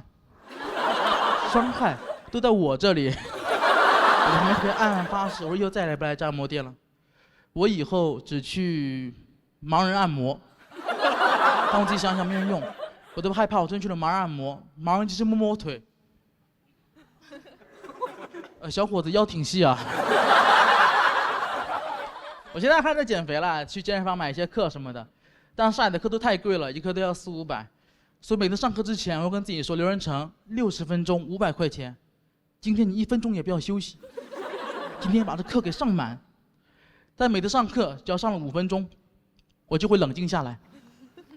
我躺在冰冷的气上，告诉自己，做人呐，不要斤斤计较，差不多就得了。虽然一直被冒犯，但也不是每一次都能反应过来的。前2天我打了辆滴滴，一上车，滴滴司机问我：“你有230吗？”当时我就愣住了，不是因为生气哦，所以那一瞬间我真的没有反应过来。我不知道他在问我体重。我以为他在打劫，我就问自己：我有230吗？230这个数字是不是太具体了一点？他是遇到什么困难了吗？他儿子生病了，我要不然给他吧。我在那凌乱中，司机才反应过来：你230斤嘛？我才知道问体重，我就很生气，我没有230，我210，我就坐下了，不想跟他说话。但司机没有发现我生气了，还继续跟我聊天，聊着聊着又做一个举动，他把他的手伸向我大腿，然后突然狠狠地拍了一下。那你肉也不结实呀！那瞬间我真的崩溃了，就感觉我丧失了所有做人的尊严，我感觉我不是一个人，我坐上的也不是辆滴滴，我是一头猪，被运上一辆卡车。卡车司机问：“这头猪有230斤吗？”“没有，只有210。”“那它肉也不结实呀。”就这样，我们就拜拜。嗨，大家好，我是何登。很高兴啊，一直比到这一轮啊，还是讲这些东西啊，我也得感谢一下教主。我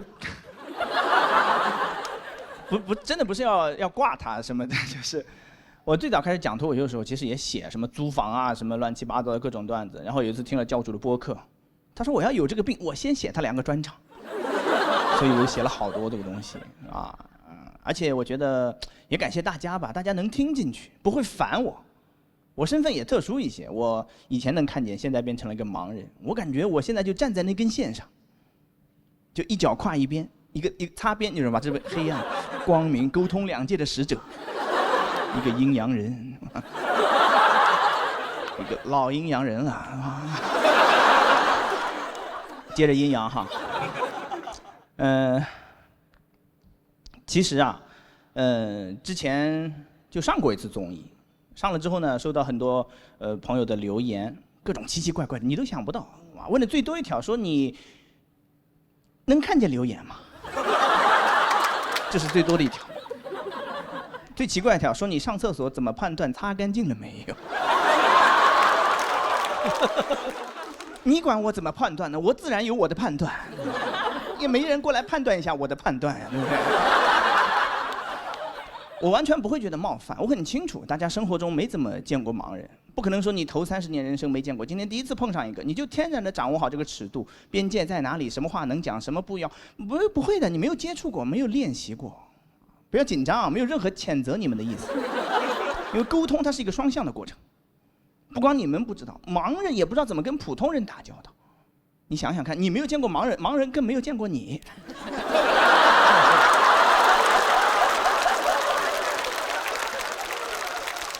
有8700万残障人士，16个人里面就有一个有概念吗？上学的时候每个班上得有3个，没见过吧？因为从小就处于一种完全隔绝的状态，在特殊学校、盲校、聋哑学校，还有一些城市的盲校叫启明学校。我能理解你是一种美好的祝愿，但是你考虑过他的感受吗？对不对？你说我开个肿瘤医院，我敢叫长寿医院吗？所以我觉得大家对盲人的了解可能都没有对恐龙的多。盲到其实吐槽过几次，有个朋友问我，他说：“哎，你骂了好几年了，怎么一直骂他？有没有这样一种可能性，是你自己不会用？你是半路才瞎的，你都没上过启明学校。”他觉得跟着他就能导航去左边去哪儿，右边去，你没有这个概念吗？你们还在吗？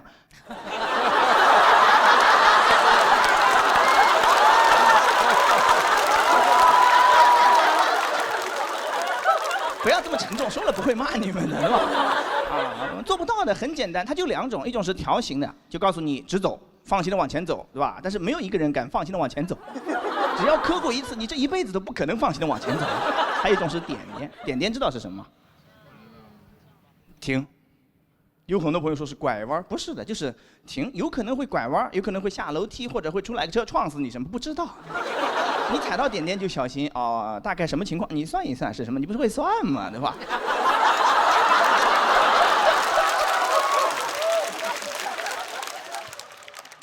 我觉得盲道唯一还能有点用的，可能就是教育作用了，跟恐龙化石起到一样的原理，就教小朋友来，这是给盲人走的道，虽然你没有见过，但是证明存在。小朋友说为什么没见过？你不着急，你到爸爸这个岁数，腰椎间盘突出，你去按摩就见到了，全是。前2天有个新闻，不知道你们看到没有？就是马斯克那个脑机接口的公司开发了一个芯片，就连到大脑上就可以让盲人恢复视力。有看到过这个那个吗？有啊，估计能弄出来，但过个10几年之后，没准实现了之后，所有的盲人都被治愈了，也算是消灭了盲人吧。但到那个时候，我觉得现在遭受的苦难啊，什么做的这些事情都会被忘掉的。因为我对人性的非常了解，就是历史是胜利者书写的，你都灭绝了，不会有人再说你好话的。你想想看，恐龙灭绝了，现在说什么？说恐龙脑容量小。我太了解普通人了 ，AKA 贱人，是吧？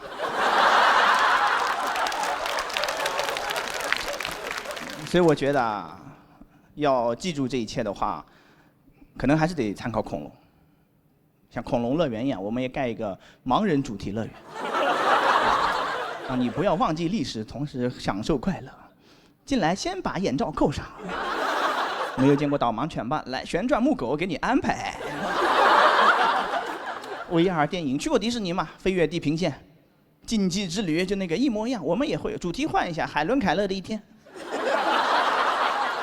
1天不过瘾 Pro 版，假如失去3天光明。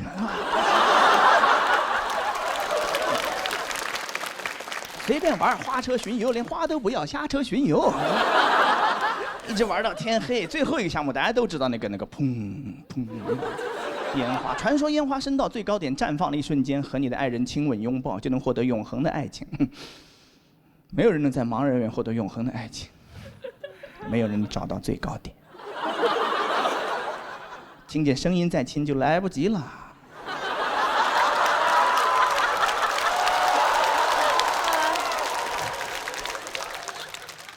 我知道说了这么多，我一整季说的所有东西，短时间之内都很难改变。但是了解是改变的前提嘛，所以感谢脱口秀，让看得见的朋友们看到了很多平时看不见的东西，也让我也挣到一些钱吧，以后真的能用上，就花钱能治，对吧？在这个意义上，我觉得不光对你，还是对我，脱口秀都算是一种起名艺术了。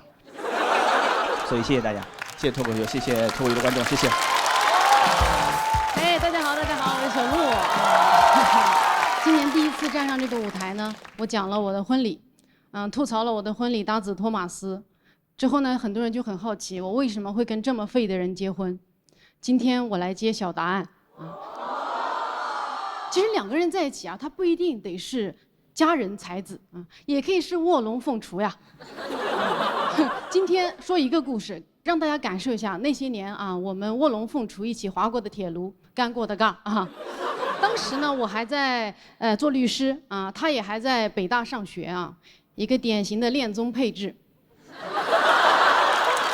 哎，马上就翻车啊！我发现老外学中文几年，中文人格就是几岁。当时他中文人格5岁，我俩的相处模式就很母慈子孝。有一天我一回家，他就跟我告状说：“小鹿，有人算计了我。”这个算计啊，一听很吓人啊！这就是老外学中文的特点，他们学的词儿都很大，很书面啊。比如说我俩去吃麻辣烫，他会看着一大盆杨国福麻辣烫感叹句：“哇，真是一顿饕餮盛宴。”我跟他说：“你少吃点儿。”他会说：“麻烦您通融一下吧。”所以我当时就问他，我说：“谁算计你了呢？啊，今天怎么不开心？”然后呢，他就跟我说：“啊，我今天去了一个打印店，老板很热情，我们谈笑风生。我觉得老板很好，我没问价格就答应了。他说这点纸要90块。我当时一看，这么薄的一点纸啊，我说就这，90啊。哎，你是打印了10张9块钱吗？”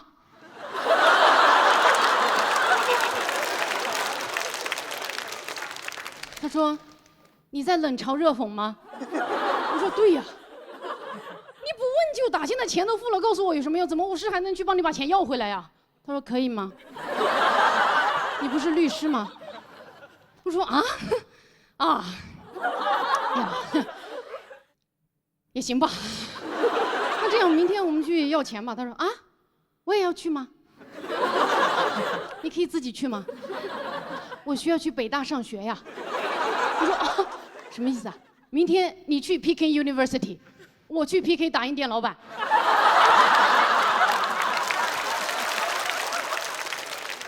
那老板怎么会知道我讨回的是哪个老外的公道呢？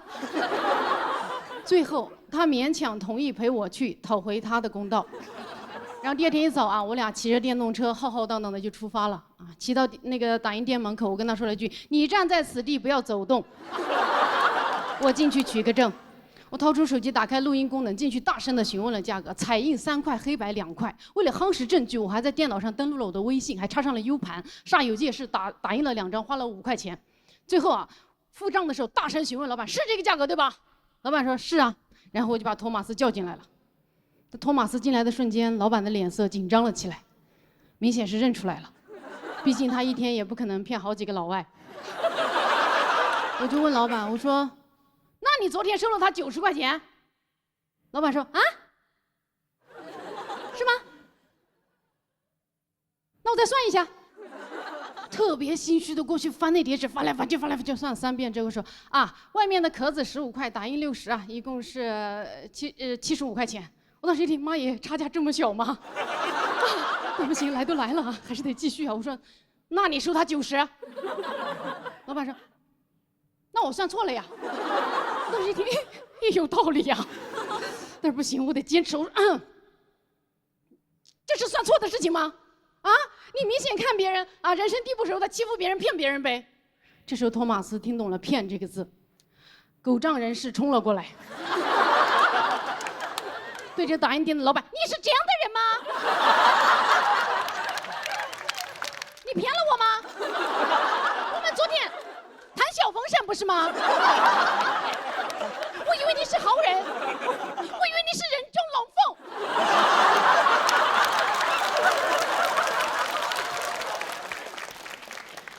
一瞬间，维权的气势完全垮掉。打印店的老板呢，也敏锐地捕捉到了托马斯是个智障，气焰更嚣张，说喊什么？我不就算错了，把钱还给你不就完了？然后啪就拍了15块钱在那个桌上。我当时看着那15块，心想妈耶，我气势恢宏的维权就到此结束了。不行，我得升华一下。我说这是钱的事情吗？啊，刚才跟你所有对话我都录音了啊，就需要些举报你一举报一个准啊，我可是做律师的。老板这时候呢也怂了，但他还是强撑着说。你是做什么的？我都算错了。我说我懒得跟你掰扯这几块钱的事情啊，自己坑蒙拐骗，我真正为你这个行为感到羞耻。说完，赶紧拉着托马斯走掉。在他下一次发言之前啊，你们现在肯定心里还在想尬点在哪里是吧？还没到。我俩走出了那个打印店，我整个人就很沮丧。我心想妈耶，律师身份都亮出来了，干回来15块钱。啊，好丢人呐！啊，但是我这个气儿也没处撒，我只能委屈的跟他骑着电动车回家。我们俩骑回家的路上，我突然意识到，哎，托马斯2只手都紧紧的抓着车把。我说等一下，你打印的那些签证材料呢？在你哪一只手里？托马斯啊，还在打印店里。我说那怎么办？他说那我们，我说没有我们。只有你自己，我们回不去了。啊，你不回去吗？可是我的中文不好呀，我跟他们吵架，他们会瞧不起我，还不给我。我又只能硬着头皮陪他回去。但我一进那个店啊，我就跟他假装若无其事说啊，刚才那个东西没有拿。老板态度特别恶劣，说这没你东西。我一看东西没了。托马斯急了，稍微体现出了一点担当啊！他冲进来，去那个垃圾桶里开始刨。这时候打印店的老板娘就飞过来跟我说：“哎呦，找什么？找人？什么东西？拿东西？我们这没有你东西啊！”那个东西对我们特别重要，你如果没拿，你把监控给我调出来，我看一下。打印店老板儿子跟我说：“不调。”我说：“哎呦，不调是吧？行，那我现在就报警。”就在我说完这句话的瞬间，我的脑子。想了一下，阿姨，我们电动车是有后备箱的呀。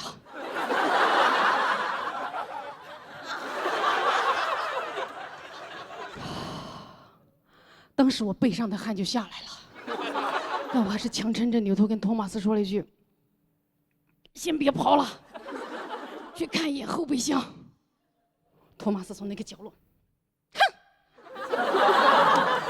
出去了，剩我一个人。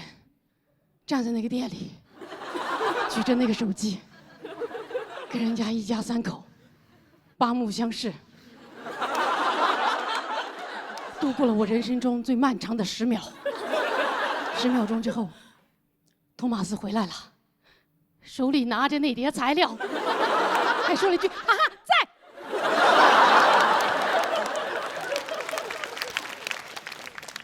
这时候，打印店的老板娘几乎是像一个啄木鸟一样飞过来，开始啄我，说：“你看吧，你看，这说明他就是拿东西啊，觉得我们坑蒙拐骗，你们才坑蒙拐骗。”这时候，托马斯听懂了“骗”这个字，一个箭步冲到我面前，对着人家一家3口岂有此理！我们回来，因为你们是大骗子一家，不是吗？你们骗了我呀！哼，你们骗的人罄竹难书。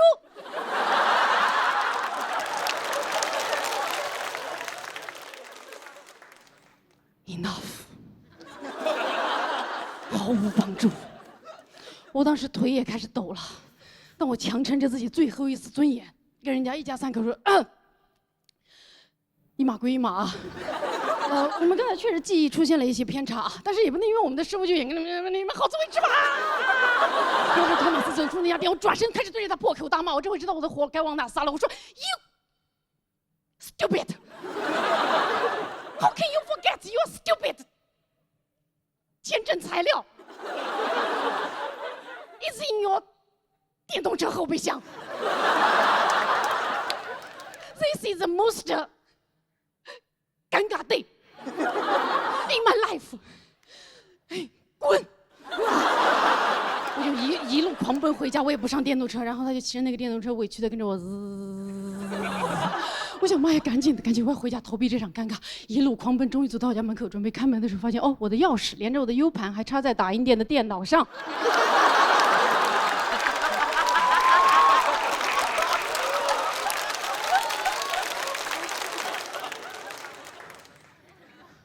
那一瞬间，我连站都站不稳了。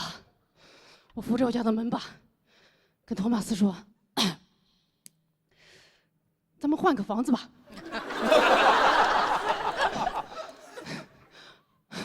我们真的回不去了。但是你可以。中国有句老话：“洋相还得洋人出。”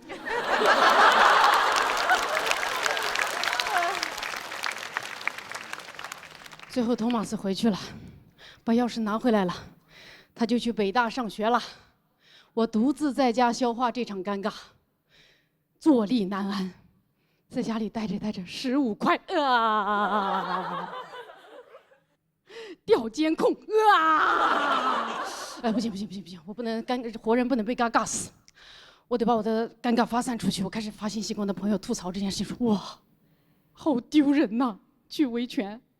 律师身份都亮出来了，干回来15块，取证还花了5块，10块钱买走了我的尊严，还丢三落四，回去2次，一败涂地呀！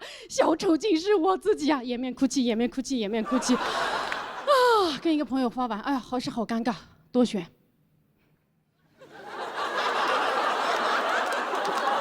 逐条转发给另一个朋友。整整1天的时间，我疯狂地把我的尴尬发散到全国各地之后，哇，到了晚上10点，我终于平静下来了，终于可以安心地工作一会儿了。这时候我打开我的电脑，准备工作，要登录微信的时候，发现哦，我的微信还挂在打印店的电脑上。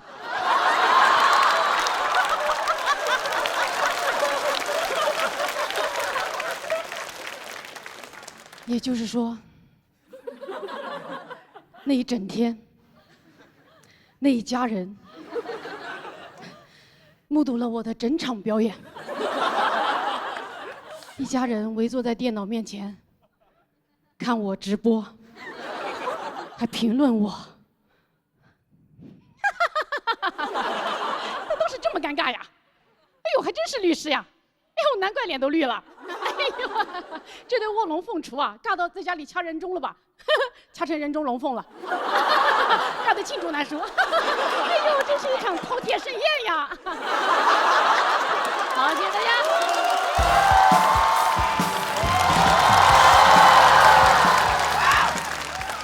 什么氛围？这又不是悲剧之王，开心一点。刚才陆学讲多好啊，对吧？我呢，其实台下呀，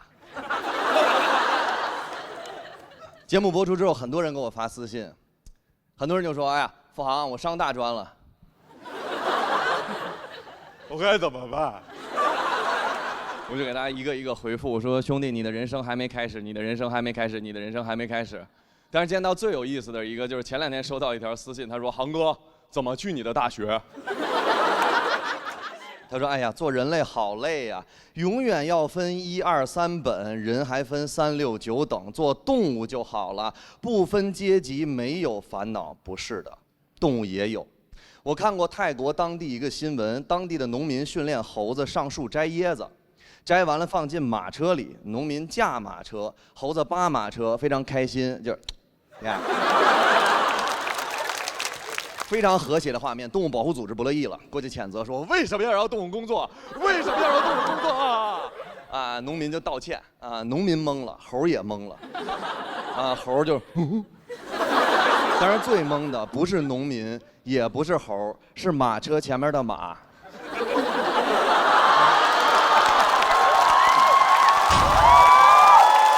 马看着记者。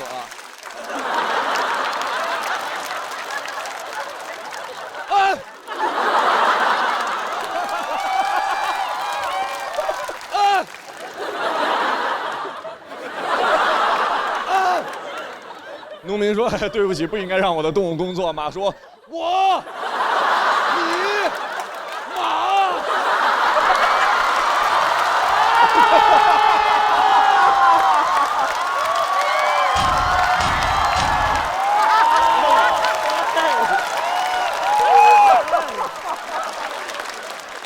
记者看到了，记者说：“哎呀，马惊了，快射杀他！”马从那天开始就不开心了，他想不明白为什么这个垃圾猴子连工作都是错的，连他被营救走都是我拉着去的动物园。他跟猪抱怨，跟牛抱怨，他说：“我不想上班，我就想天天过节，没有人不喜欢过节啊。”猪举手，我怕过节。每次都少好多朋友。我要是宠物狗就好了，没有这个问题。他们没有烦恼，宠物狗有烦恼。我小的时候有一只串串，串串就是不是纯种的狗，大家都会觉得它们便宜低端，它跟小区里边那些高级绝育的名犬完全格格不入。那些绝育的名犬见到它都会说：“哎呀，可怜的小串串。”可悲的小串串，你好低级，你好 low 啊，你好便宜。你看，我有主人给我买的美丽的华服，你有什么？我们家狗说，我有生育能力。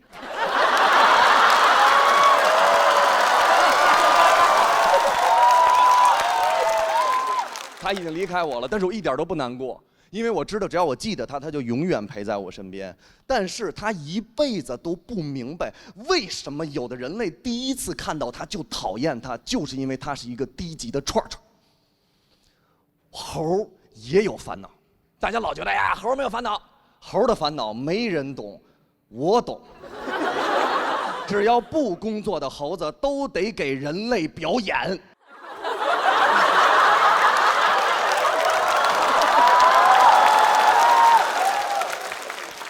所有人都有烦恼，所有东西都有阶级，我也有烦恼。你们想得到吗？我的烦恼是，最开始的时候我表白失败带来的容貌焦虑。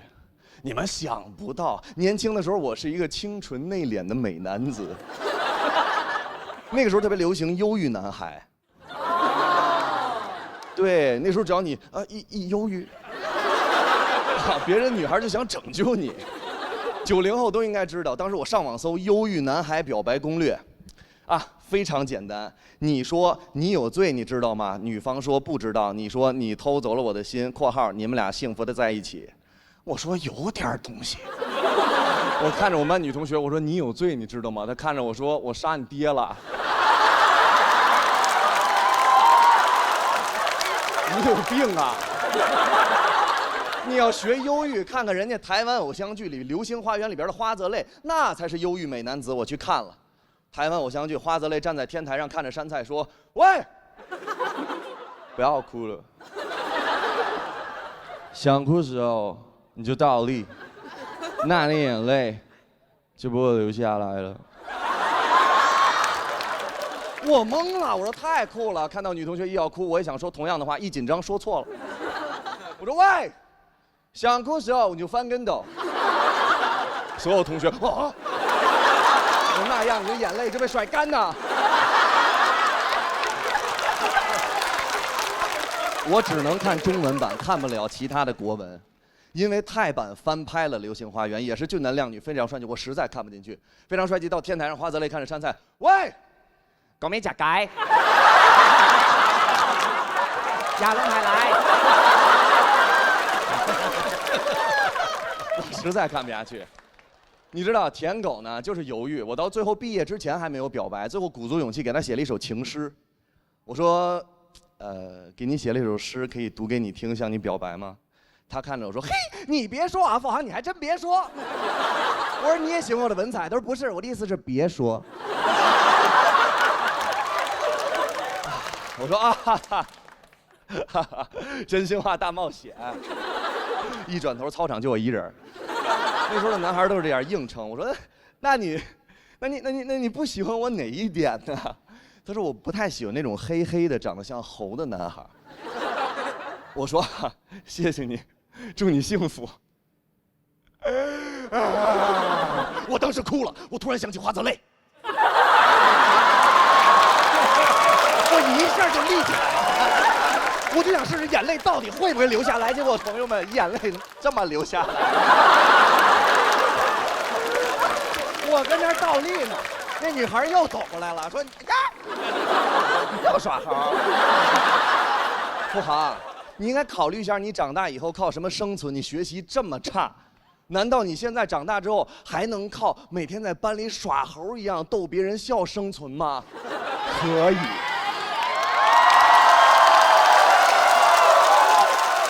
当时我以为他在拒绝我，殊不知命运的齿轮已经偷偷开始转动了。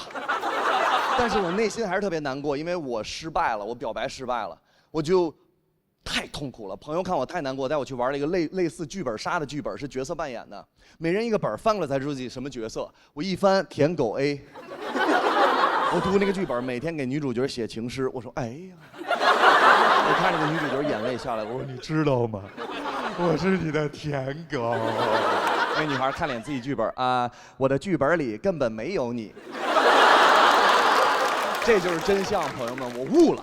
舔狗永远读不了女神的剧本，但是我又触底反弹了。舔狗的剧本里，舔狗才是主角。我再也不当舔狗了。以后别人一说，哎，凤航，我跟你分手吧，你长得像泥鳅，我就嘿嘿。你杀青了，在我的剧本里杀青了。从那天开始，跟异性发微信2分钟不回直接拉黑。我妈找了我3年。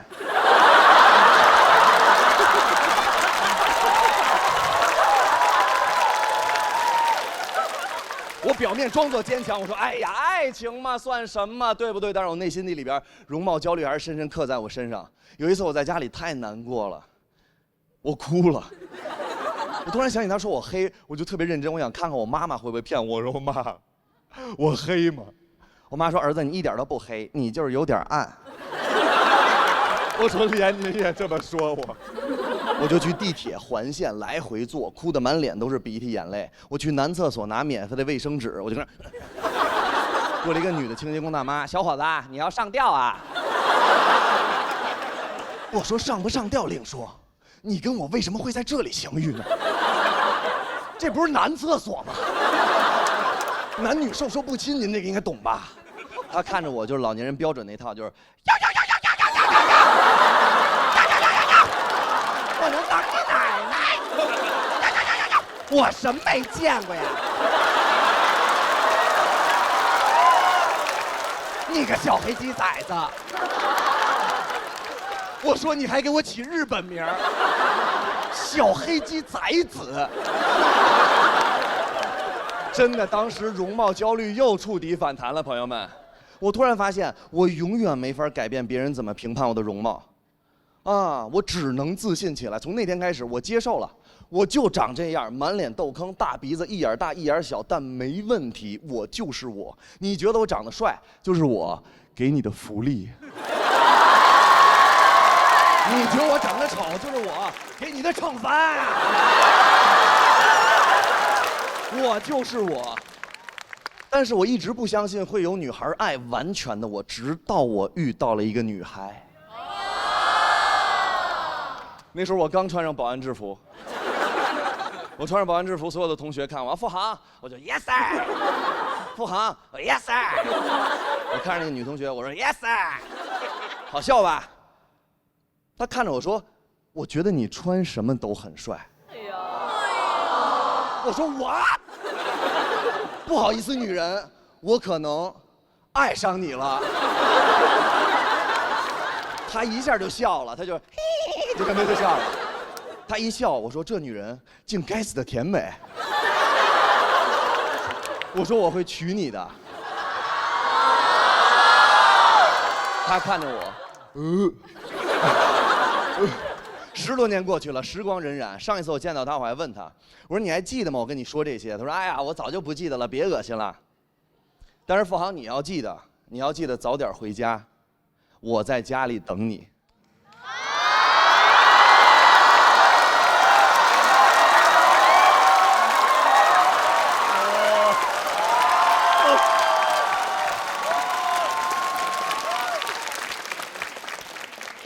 在在这儿我想非常认真的跟你说一句话：10多年了，所有人都说我是废物，但是只有你说我是天才。你教会了我人生之中最重要的一件事，就是不管你的出身、学历、家庭背景，只要你敢勇敢的做自己，就总有人会爱你。谢谢。